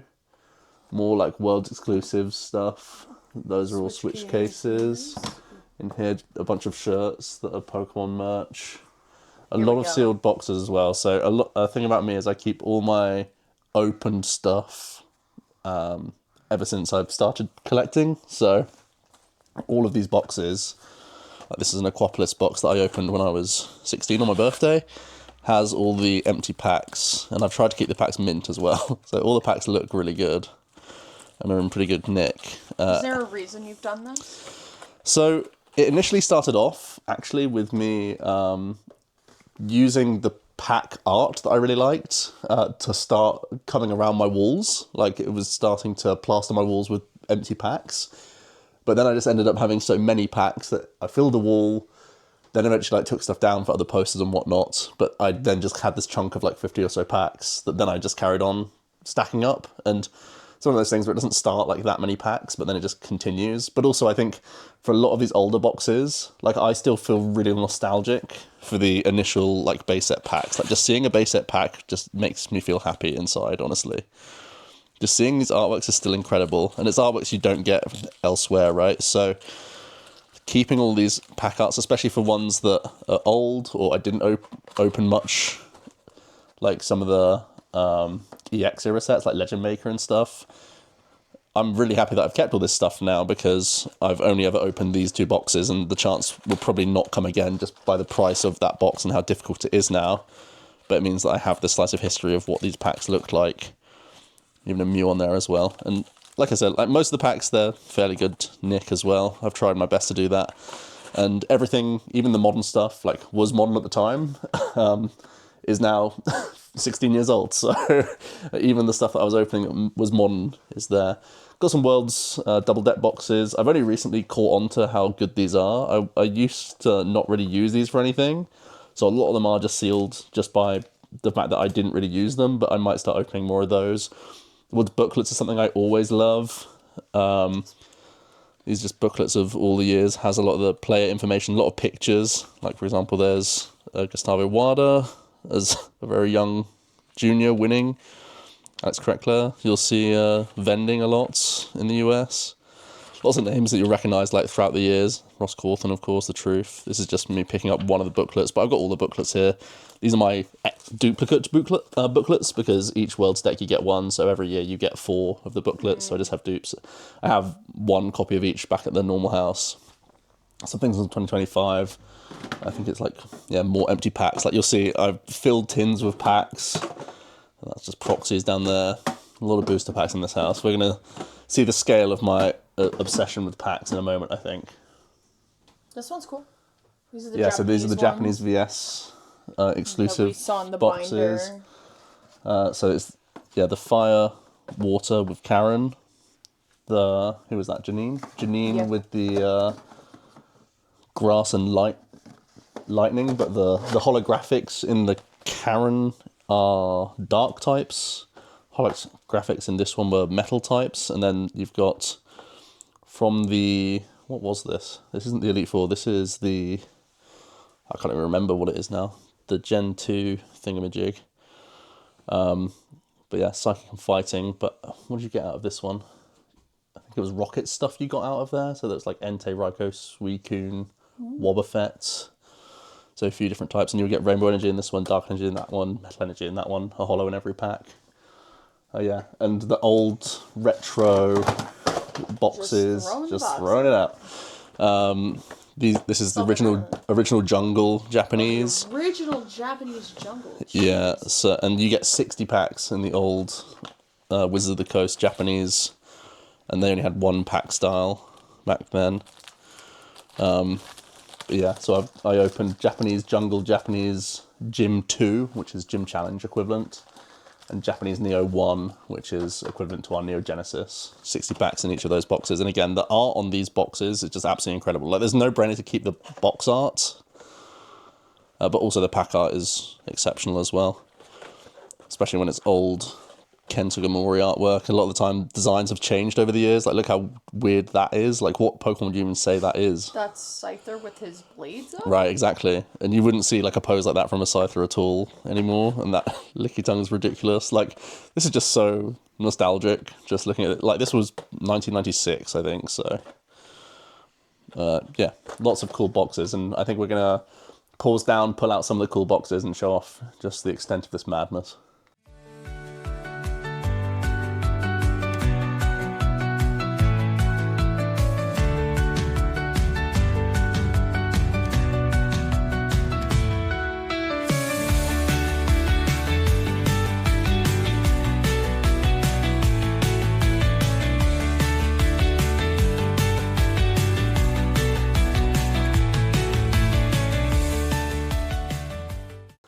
So I've pulled out all the boxes. I've got a great storage system over there. It was about 6 or 7 rows worth of boxes. And if you come over, you can see just how many are in each one of those. Some of the older ones, but I've laid out as much as I could on the bed. A lot of this is more modern stuff. So a lot of it is Sword and Shield, some XY, some of the even more recent stuff, Sun and Moon stuff, I should say as well. A lot of boxes, and in all of these cases, it's going to be the packs still here with all the boxes as well. Opened packs. Opened packs, yeah, all opened packs. So if anyone wants some opened packs, yeah, I don't really know why I just kept them, but it's one of those things where I loved the vintage boxes so much that I thought I would keep all the boxes that I opened, and then buy the same merit. Like, the pack art generally is like really beautiful. We see it come onto all sorts of product, you know. So just having that artwork on the packs is still beautiful. There's some of the more boxes in there. Those should be early Sun and Moon, but then also you can see that there's some black and white early, and then when I was younger, HGSS, Call of Legends, Diamond and Pearl early ones as well. That's when I was a young teenager, so I was very fortunate to get one box of those if I was saving up or waiting for birthdays or Christmases or anything like that. Obviously, the more modern stuff, I'm an adult now, I can buy, cases of each set if I really like the set. Joe has a job. Yeah. Tins from back in the day, I mean, tins still happen now, but back in the day, tins were also a really, really popular thing. Often came with exclusive promos. I definitely remember through the Heart Gold Soul Silver era, some very good promos you get, like Typhlosions and whatnot. Same thing for Zekrom and Reshiram in the early black and white era. Watch yourself. A lot of these tins have sleeves in them, which I've just found out. But also loads of empty opened packs in a lot of those tins as well. More and more boxes. I just tried to do a tally of all the boxes, including the vintage ones that Emily's looking at now. I think I'm at 228 open boxes. Now, that's just right in now, this room. In this room. And we have, if you've noticed, we're missing Journey Together, Destined Rivals, some of the more recent sets. Yes, And those. It's because Pokemon product out here in the UK, I don't know if you guys know, it's hard enough in the US, I will say. It's even harder in the UK But when Joe and I started dating and sets were coming out, I fortunately had a ton of connections that made it easier for us to just get boxes in the US. Yeah. And that's why you don't see some destined rivals. But trust me, we've opened 2 to 3 boxes of each set. Yeah, definitely 2 to 3. Some of my favorite arts, definitely the Neo Genesis Of course. booster box, a classic. The packs are absolutely glorious as well. They start putting the like holographic shimmer on them in the Neo era. I think that's the first time they started to make them holographic. Obviously, I think the one that everyone looks at is the Skyridge box. Here we go. A gorgeous, gorgeous box that has some interesting choices of artwork for the Pokemon. Very different direction to what we were sort of used to in the eReader series. Then we have the packs. Ironically, these are the 2 crystals that I pulled from this box, the Ho and the Kabutops myself.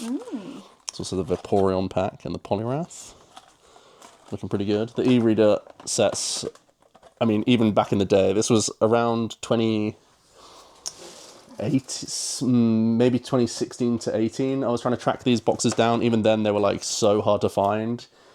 It wasn't that they were too expensive, it's just they were so hard to find. No one was selling them. It's just a case that it was so hard to actually acquire these that I waited a couple of years to open these boxes just by how rare it would be that they would come up on the market. So what has been your favorite pull ever? My favorite pull, and I'll show you the card. Actually, I've traded the card that was like the most interesting pull, but I think it would be one of the crystals. I think probably the Crystal Ho-Oh was the coolest pull that I had. Also, definitely celebrated pulling the Neo Genesis Lugia first edition. Definitely celebrated getting the Blaine's Charizard first edition. Like, I've been very fortunate to open a lot of the old stuff that was really, really cool to pull. Yeah, and there's a lot of things that we're going to go over today. Lots of good hits, to be fair. But my collection, again, like I said in the previous house, it's a strange collection in that if I didn't pull it myself, I'm often not picking it up. I think the main exception to that is going to be the completed sets that I'm trying to complete in holographic, where I was opening one box of all the vintage stuff and moving on to another box, essentially. So then you get the 12 hollows, and then you're trying to fill the gaps of the rest. Because my intention for vintage was to complete the sets from the very beginning, whereas when I'm opening more modern stuff, I'm caring more about the playable cards coming out. I care about completing the base rarity set, but like, for example, when Sun and Moon came out, I didn't really resonate with rainbow rares. I think that's something that a lot of people don't really like, and like gold cards, and it just became this huge amount every single set that was so much to collect that then it made it impossible for me to really try chasing. Like, if you're opening a case and still not even getting close to completion, it feels kind of silly to me. So I don't know, I feel like set sizes kind of got away with me and then made me like less passionate about set completion. But I think it can still be done if you care more about trading and whatnot. And I think I'm going to go back and try and fill a lot of the gaps in my more sort of like mid-modern collection stuff. Still a project for us to have, to be fair. But yeah, lots of boxes, lots of empty packs as well. I don't know if there is a calculation of who has more empty packs. I might be one of the biggest hoarders of empty packs in the world. Genuinely, like, that's not a meme. I think outside of people who just randomly open thousands on a weekend as resellers and then just choose not to bin them, I think in terms of a collection, I probably have one of the largest empty pack collections in the world. Not that many people do that, so. So we've finally got the booster boxes away, and I've pulled out some of my real good stuff now. We're getting into the real juicy stuff. This is all my actual collection. So everything in the house you saw was duplicates, so there may be some crossover, but these are some great cases that I've picked up and used to protect my cards as best they can. And roughly speaking, I've tried to put them in some sort of order. I've got a lot of Ruby Sapphire sets, majority just holographic cards, all going to be mints, but there's going to be EXs and Gold Stars in here as well. Some more Ruby Sapphire and Heart Gold Soul Silver stuff, including Legends and Primes. Some common, uncommon, base and fossil. There was a point where I was thinking I was going to fully frame common, uncommon, base set and fossil. Fossil was the first vintage box that I opened. That's actually Japanese 20th anniversary. A ton of miscellaneous Pikachus. Like, why wouldn't you just grade a ton of the Pikachu stuff, including secret rares? Like, that's a secret rare. These are all secret rares. Lots of good stuff. There's one of my favorites, the Ashes Pikachu Level X. We're going to be going through these in more detail and just pulling out some of the cooler stuff, but A lot of these are just generally pulled from collection as well. Obviously some purchases in here also. This is one of my favorite boxes. A lot of Japanese various promo cards. There's a Ancient Mew, of course. That's the American version. That's a really big card, actually. The Fan Club Eevee, Gem Mint 10. What makes it special? It's a 500-point fan club promo only that you could get, and this was in the year 2000, which meant this is basically the similar thing to like points now that we have. I think it was play points. I don't think it was like actually 500 fan club. Yeah, I think it was similar to play points. So you had to have played a lot in the season to have acquired those promos. So, and it's an Eevee that has all the holographics in there as well. Stuff like the Game Boy Dragonite. Lots of just various promos. That includes Masaki promos, CD promos, 10th movie anniversary VS series that you saw me opening the boxes for. Poncho Pikas, which I know people love. Come on, pull them out. Magazine promos. We're going to grab them in a sec. We're going to grab them. And then Japanese Gym, Jungle and Neo that we talked about. Then I also do collect modern, obviously. So there's evolutions, various ultra rares from various sets. And I also like to do some like popular species. So like Gengars, Gyarados, Rayquazas, Mews, Mewtwo's, those sorts of things I'll try and pull out. Pokemon Rumble, funny story around that as well. Trainer gallery cards that I started grading, Shining, Amazing Rares, that sort of thing. Also a bunch of my full art supporters I graded, which actually really frustrates Emily because she would have loved to have some of them in her binder, but they're in cases right now, which is unfortunate. And again, Zards, obviously they're going to be something I grade a lot. There's I have that. probably not that one, I don't think. not? I might have to draw the line at that one. You might have to tell me about this one. PSA 10 Gold Star Zard. One of 98 currently in the world. It's yeah. legit, it's real. It does of course scan it on is. the back as well. Yeah, it's all there. So PSA. we'll try and throw up a little thing Yeah. about it. That's one of the most expensive individual cards in my collection, if not the most. Yeah, that's And crazy. it's not the rarest though. Like one of 98, you're going to see lots of things that are rarer than one of 98 when we get to some of these cases in more detail and the set stuff as well. So yeah, let's pull out some treats, shall we?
So for this next one, I've laid out a lot of my Japanese stuff because I feel like a lot of it people won't have encountered so much and there's more to talk about. First of all, I'll just go over some of the set stuff. So this is the equivalent of the gym challenge set in Japanese. Really easy to complete as soon as you open a box because you get 60 packs, including the band Sabrina's Gaze, have the lucky white diamond Chansey, also the Gengar was errated in English. Same thing for Jungle, nothing too interesting about the Jungle expansion except it's in Japanese. And then the Neo 1 or Neo Genesis over here. Not too much to be said about these ones. Still difficult to grade, even in Japanese to be fair. Then Trainer Magazine, these are all different volumes of the magazine that come with different promos, and they're all in trilogies, and they all have like artwork that connects to each other. That's been something that's been more and more popular as of late in a lot of standard issue artwork, but really cool to see those. Really like the Dragonite, definitely my favourite one there. Southern Islands, a set we did get in English, but also very cool in Japanese. The holographic is different, it's like a more modern, what we know now as reverse holographic for the cards, and these came with postcards. I still have the postcards as well somewhere. It's pretty cool. The Japanese Versus Series holos, including the Karen's Umbreon being one of the standouts there. There's also a promo of the Tyranitar. I got the promo pack, but it came out in horrible condition. Some of Collector's favourites and Emily's favourites, definitely the ponchos. She's trying to grab them already. Got both the Rayquazas, got the Zard, and the Magikarp Pikas. I have got rid of some of the duplicates for those, but obviously I'm keeping some for myself as well because they're awesome. 10th movie promos, these were some of the best bang for your buck stuff you could get back in the day. I feel like this was like a £10 binder, and now you get like all the great mythicals and legendaries in one place. The Lily box, similar to when they moved on from the ponchos, there was a Lily collection box. Got the CD promos, one of the very first things I got in the collection for graded stuff actually. Those were the first graded cards I think I ever owned. They were graded a lot back in the day, so they were quite cheap, but it's the original artwork from the games, which is really cool. Artwork that we never got in English, to my knowledge. So really cool. Basically started my journey on graded stuff. I have the Bulbasaur Squirtle half decks, which are like less commonly known about, but kind of cool. Came with the VHS that I actually have up there. The Eevee that we already talked about, this is a fan club Eevee, which is a really tough card to get your hands on. Neo 2, a nice little package of promos here. When I was a child, I actually rang into a TV show during a break and won one of those, which is cool. Obviously not the ones that you're seeing now, but there you go. Masaki promo is also one of the coolest stories around the Japanese vending series, which is already one of my favourite sets, where you would have to send in the previous evolution, and these are, well, at least some of them, like Golem, Machamp, Gengar, Alakazam, or not Golem actually, or was Golem? Can't even remember, but ones that you'd have to trade for to actually evolve them in the games. So it was really cool that they would send back these Masaki cards. So getting this in a 9 set is pretty special, I would say. And also got then just some various promotional cards, really like the Game Boy promo Mewtwo and Dragonite. I think they're really awesome looking cards. Got the Natter Wake glossy Slowking, which is cool. Oh sorry, it's Korokoro, not Natter Wake. Yeah, just various promos that I've picked up over the years. And yeah, I think all of the Japanese stuff, it's one of those things where only collectors who have done their research will even pick up on these cards. That makes them even more niche. So, and it really is one of those things where you start going down the rabbit hole for collecting. You start looking at some of these oddities and finding the stories just as cool as the artwork in a lot of these instances, and it makes your collection look a lot more unique and different, because certainly a lot of people won't have Masaki's, the Trainer Magazine cards, even if they're not necessarily that expensive, or at least weren't when I got them. It definitely makes the collection feel more unique, so really do feel akin to a lot of these Japanese cards. And these are the ones where I wasn't pulling the cards, I was having to research them, do bidding, do the whole joy or thrill of finding things at the right price. So this was really where I was getting more in tune to the sort of buying in the hobby and looking around for the best deals and that sort of thing. So really educated me and stepped up my collection in a lot of ways, I would say. So this is a portion where Joe hurts me. This middle row in particular are just some of them, the cards that I'm currently missing from the collection that he's decided to grade. Also the Detective Pikachu's Detective Yoshida, exclusive in a 10. I don't know if I'll ever go for like some of the niche full arts in a 10, but all these full arts in a 10, or all these full arts period, not always in a 10. My god, there's so many. Self-pulled. Self-pulled. Never pulled Ultra Prism Lily though, so. No, shame. Throw the whole collection out, actually. Yeah. Tell me about your muse, sir. So, outside of just regular set collecting, I've tried to like separate some popular species and ones that I really like. Mew and Mewtwo, standouts, got some Eevees, got some Gyarados, and a few others that you'll see in a moment, but very cool Pop 4 Mew. There's only 6 of this in the world in this grade, a graded 10. Which is very low population for the Pop series, the play packs essentially, is what they were back in the day. Pop 4 being one of the earlier ones. I think most people recognise Pop 5 as being really expensive, right, because of the gold stars, the Umbreon and Espeon that you can get in the Pop 5 packs, but Pop 4 is still relatively hard to find. Handful of Mewtwo's here and there, some of the secret rare ones, Eevees and Evolutions. Again, like some of my better ones are in the sets for the Wizards of the Coast era, but these are just standard ones. Staff Nats Champ promo, I actually got given that for free in like a regular just random trade from someone, but that was just the era back then, you know. Like people would send just random slabs because it was, you know, low value in all of these things back in the day. Handful of Gyarados, really like the secret rare, Heart Gold Soul Silver, and the reverse, rare that you could get the reverse as well. And we'll come over to some Zard action. Again, a lot of the Zards I've already got in the various sets, and we've seen some of them before, but these are just like miscellaneous Zards on psacard.com. There's a complete Zard collection that people try and do, and I'm fairly up there with the, well, I'm actually a little bit out of touch after a few years, but definitely have a decent chunk of the Zards. For artwork, some of the ones that stand out to me, the game art collection where it's being tied up by Venusaur is awesome. I really like the Stormfront Charizard. I think it's almost as good as the actual base set one, just a reprint.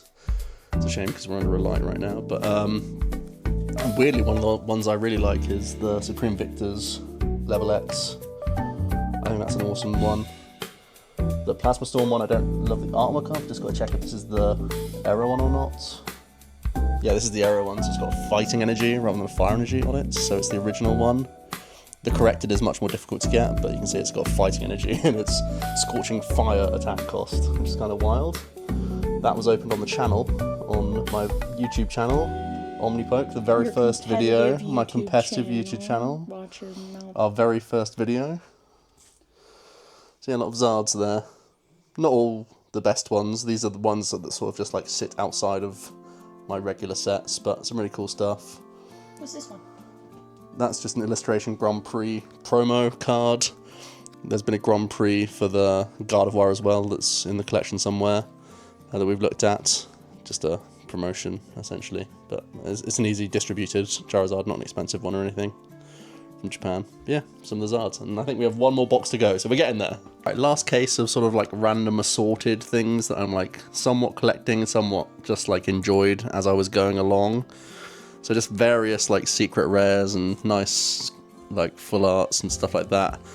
Again, looking at popular species, like I really like Ho-Oh and Lugia. Every now and then there's going to be a random oddity, like I just happen to really like the Erica's Valplume, which you also really like, which is cool. Really interesting. Talk about it. Entire Rumble set, all in 9.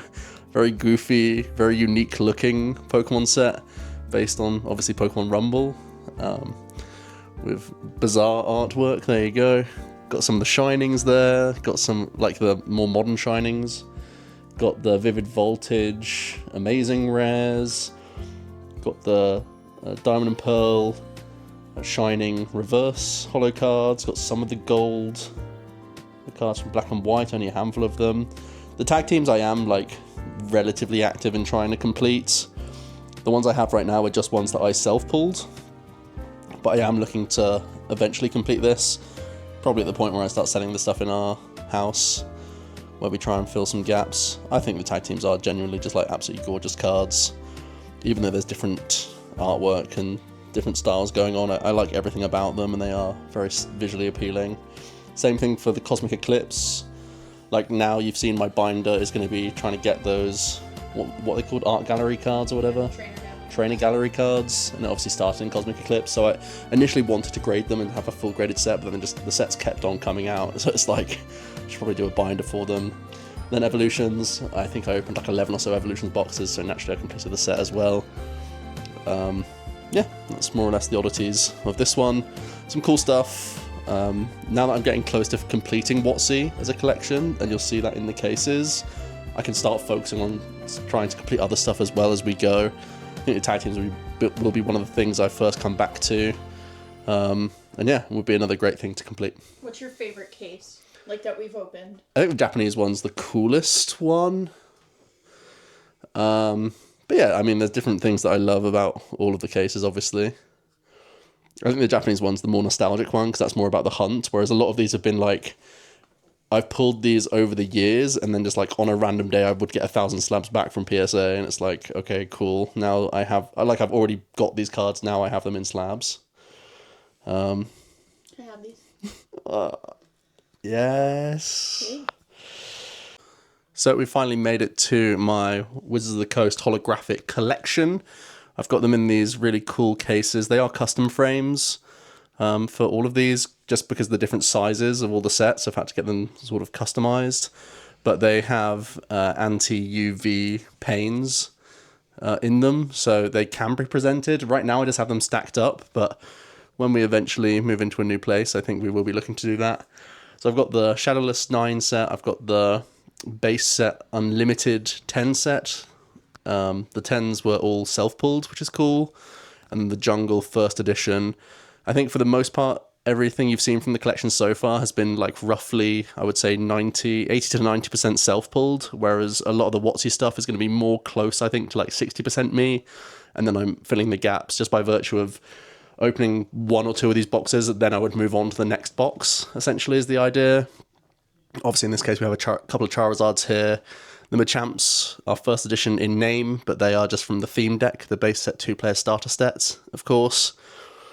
And just to fit some of the frames, you'll see that alongside the holos, I'm also just going to have oddities along the way as well, of cards that I think help fit the frame or just make a lot of sense. But yeah, I obviously still love the base set. Still one of the things that's most nostalgic, that sort of brought me back into it, and still the joy of pulling the Venusaurs, Charizards and Blastoise from those sets is just absolutely incredible. And yeah, the Jungle, naturally, you get Edgeware Glitter a lot from that set, so even getting 9s is like pretty good, to be honest. I was relieved with my 9s when I got these back from PSA, knowing that they all suffered from Edgeware Glitter. So I think there are fairly difficult 10s, definitely in that set. Like the Snorlax is difficult, Wigglytuff. These are tough 10s to get, definitely. And there's going to be the case for that low pop 10s, like the Chansey from Base Set Unlimited as a 10 is tough. Hitmonchan's tough as well, just because there's, by virtue of so much holographic on these cards, and especially things like Hitmonchan was playable, so people would play with the card. So there you go, that's the first three. Now we're moving on to Fossil, Team Rocket, and if we can fit it on there, we'll keep going with other sets as well. So moving on to Fossil then, this was the first vintage box that got me back into pulling vintage, so really did love this set. Love the Dragonite from the set, love the Magneton, even though it's one of like least loved cards.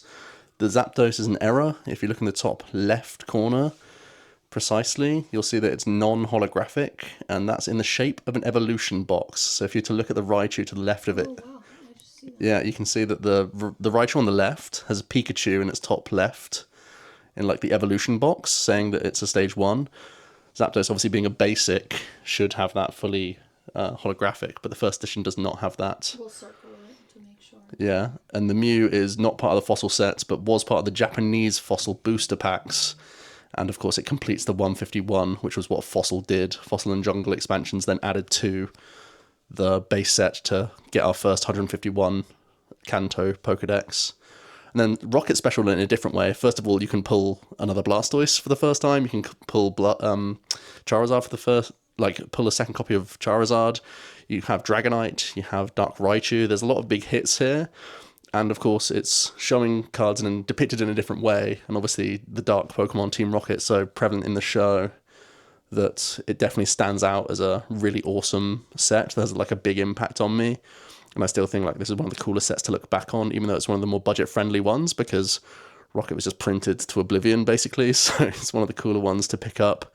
Again, there are some difficult grades in this set. The Dark Magneton is a very, very difficult grade to get in a 10. Something I've not been able to manage, but... And then the Dark Raichu is also a first in the game, and it's the first secret rare. It's numbered 83 in the set, when it's only an 82 card set, so that's actually the first secret rare card we've ever got. So, there you go, Dark Raichu making history out here. Very cool stuff. The Dark Pokemon naturally had lower hit points, but high damage attacks was their, like, main gimmick. I'm still stuck on the error 10 here. It's cool, right? Yeah. So then moving on to the gym sets, again, similar to Rocket really, where it was cool to see new depictions of cards, obviously linking in the gym leaders as well, ties in the anime. When we were kids, that's absolutely awesome, because you can recognize these characters. From Gym Heroes itself, the Fearow is a really tough grade, the Erika's Dragonair, quite a tough grade, and the Sabrina's Gengar is a corrected card, because it no longer uses the cross symbol that was used in the Japanese version of the Sabrina's Gengar. So it's more about what you don't see rather than what you do see with the Gengar. One of the things that I always really like is the 4 holographic gym leaders themselves. I think that's awesome. And then to fit the frame, I've got the Japanese Misty's Tears, which of course was corrected in English. We never got this artwork because it's showing Misty as a child who's not got many clothes on there. So that's not something that we got in the English side, which is pretty obvious. And then the Gym Challenge, a really, really awesome set. I love the Blaine's Arcanine. The Blaine's Charizard is crazy looking as well. I just love that when you get the more like villainous trainers, like the Rockets, Grunts, and also the Blaine's ones and Giovanni's Pokemon, they all look really like menacing and have a lot of personality. I think the Giovanni's Persian's one that you really like as well, Emily. And yeah, the Rockets Mewtwo also has some good lore behind it when you get there. As the first Pokemon to have 3 attacks printed on it, and in order to fit all the text on those 3 attacks, you'll notice that it's been shifted up. Its picture box is much smaller. If you just zoom out and see the comparison between the Zapdos and the Gyarados next to it, the picture artwork itself is really squished down quite substantially. And then of course you can get the next 4 gym trainers to complete the set. I do think it's surprising to me that the gym holographics get such low value, when I feel like a 8-card set of just the holo gym leaders would look really cool as a little thing, like an easier to complete thing. But yeah, the gym sets were much more scarce and difficult to get compared to like the Team Rocket stuff, and I think much cooler as well. So yeah, the gym stuff definitely some of my favorite of all my collection, to be fair. So now we're moving into the Neo era Generation 2. And Neo Genesis is the first one on the block. Really awesome set. Was able to, again, pull the Lugia myself, which is an absolutely awesome card. Definitely the one that stands out for me the most, even as a kid. The Neo expansion not only brought new Pokemon, but also brought new types in the Dark and Metal types coming into the game. So that was something that we'd just never seen before. The Skarmory was a card I remember getting in Japanese from a store. It was the first time I'd ever seen metal cards. I wasn't even sure that it was genuine when I got the card as a kid. It's really cool to know that it was.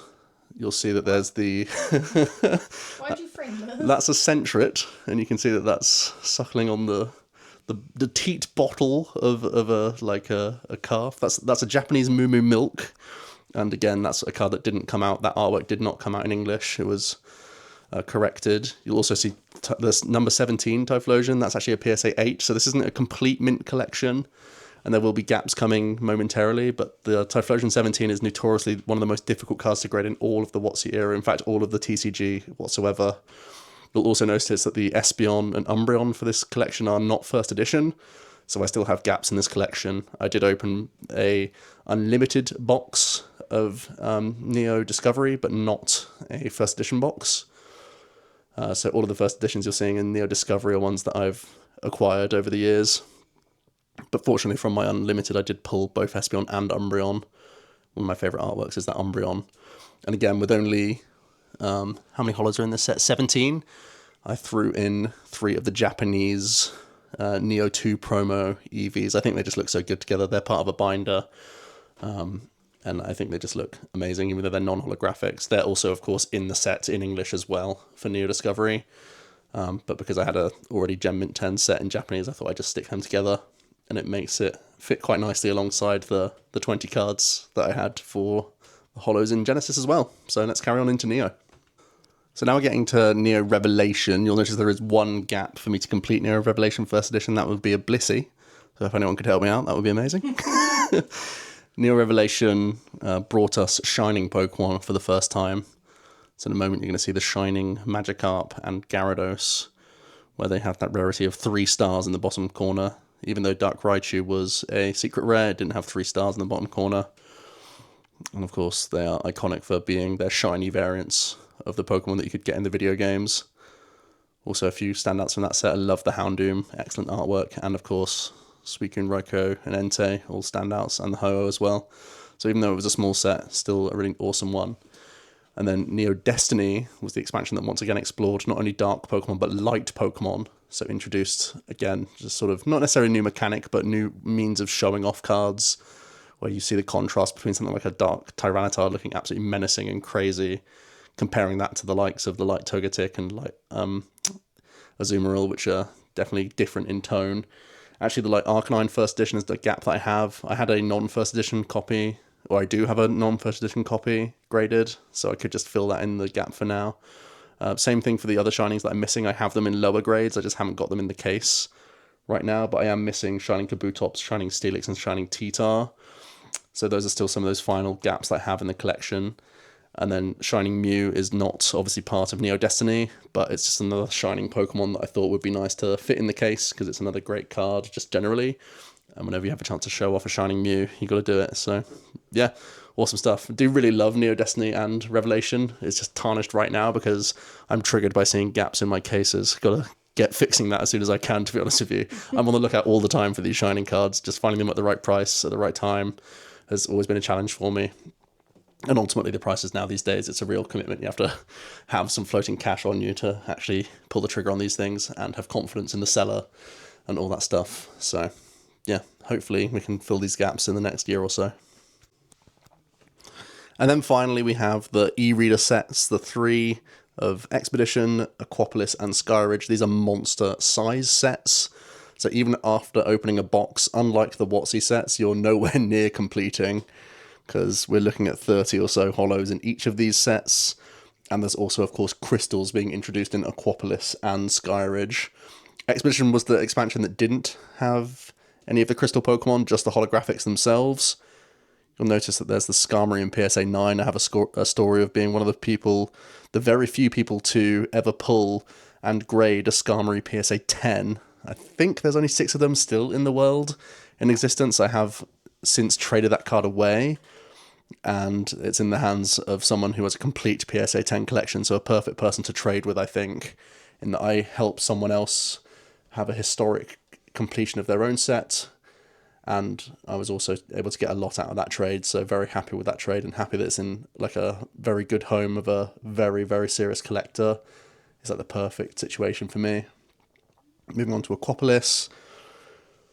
Again, just a lot of other amazing holographics. Aquapolis had a lot of different variety in the artists and whatnot. Again, where you're starting to see this sort of shift in the mentality of the trading card game, where it's not just one artist doing one style. All this other stuff started to factor into the thinking.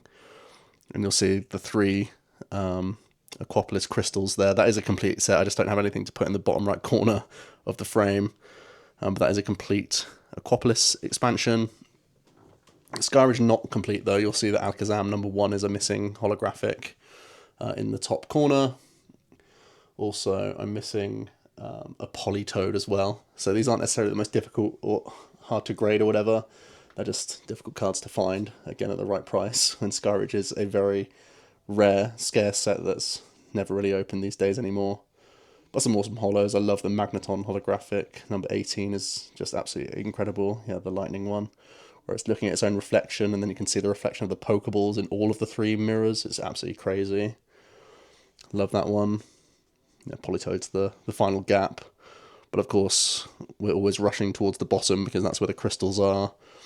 Crystal Charizard, Crystal Celebi, Crystal Crobat, Crystal Golem, and then I self-pulled and graded the Ho and Kabutops, which are both 10s, which I'm very, very thankful for.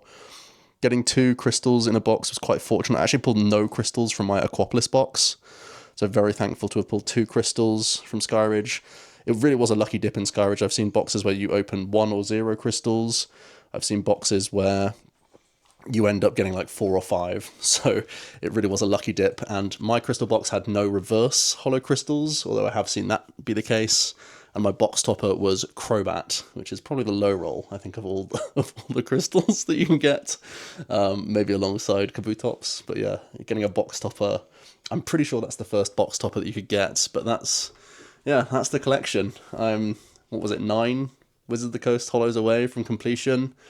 Pretty close, even though the price tag is going to be quite high on those. So it's going to be more about leveraging some of the collection in the other house, getting rid of some of my duplicates, and trying to fill those final holes to feel much more complete. And if anyone can help me out on some of the gaps that you've seen today, again, genuinely a call for help. If you can think of a card that could go in that slot as well, not that it's something to complete, but some oddity around Aquapolis, I'm all ears. Yeah, let me know how you've enjoyed the collection, if there's anything I should be doing differently to protect the cards, anything else like that. And Emily, thanks so much for sitting through 3 or so hours of going through my cards, listening to me ramble, and editing all of this as well. If anyone's still here, thank you so much for enjoying. And if you want to see more of our collection, keeping you updated on the gaps that we're filling, as we go to card shows, as we go to tournaments all the time, I think that's something that we're going to look to do. So hopefully that's been interesting, and we'll see you soon for more collection stuff.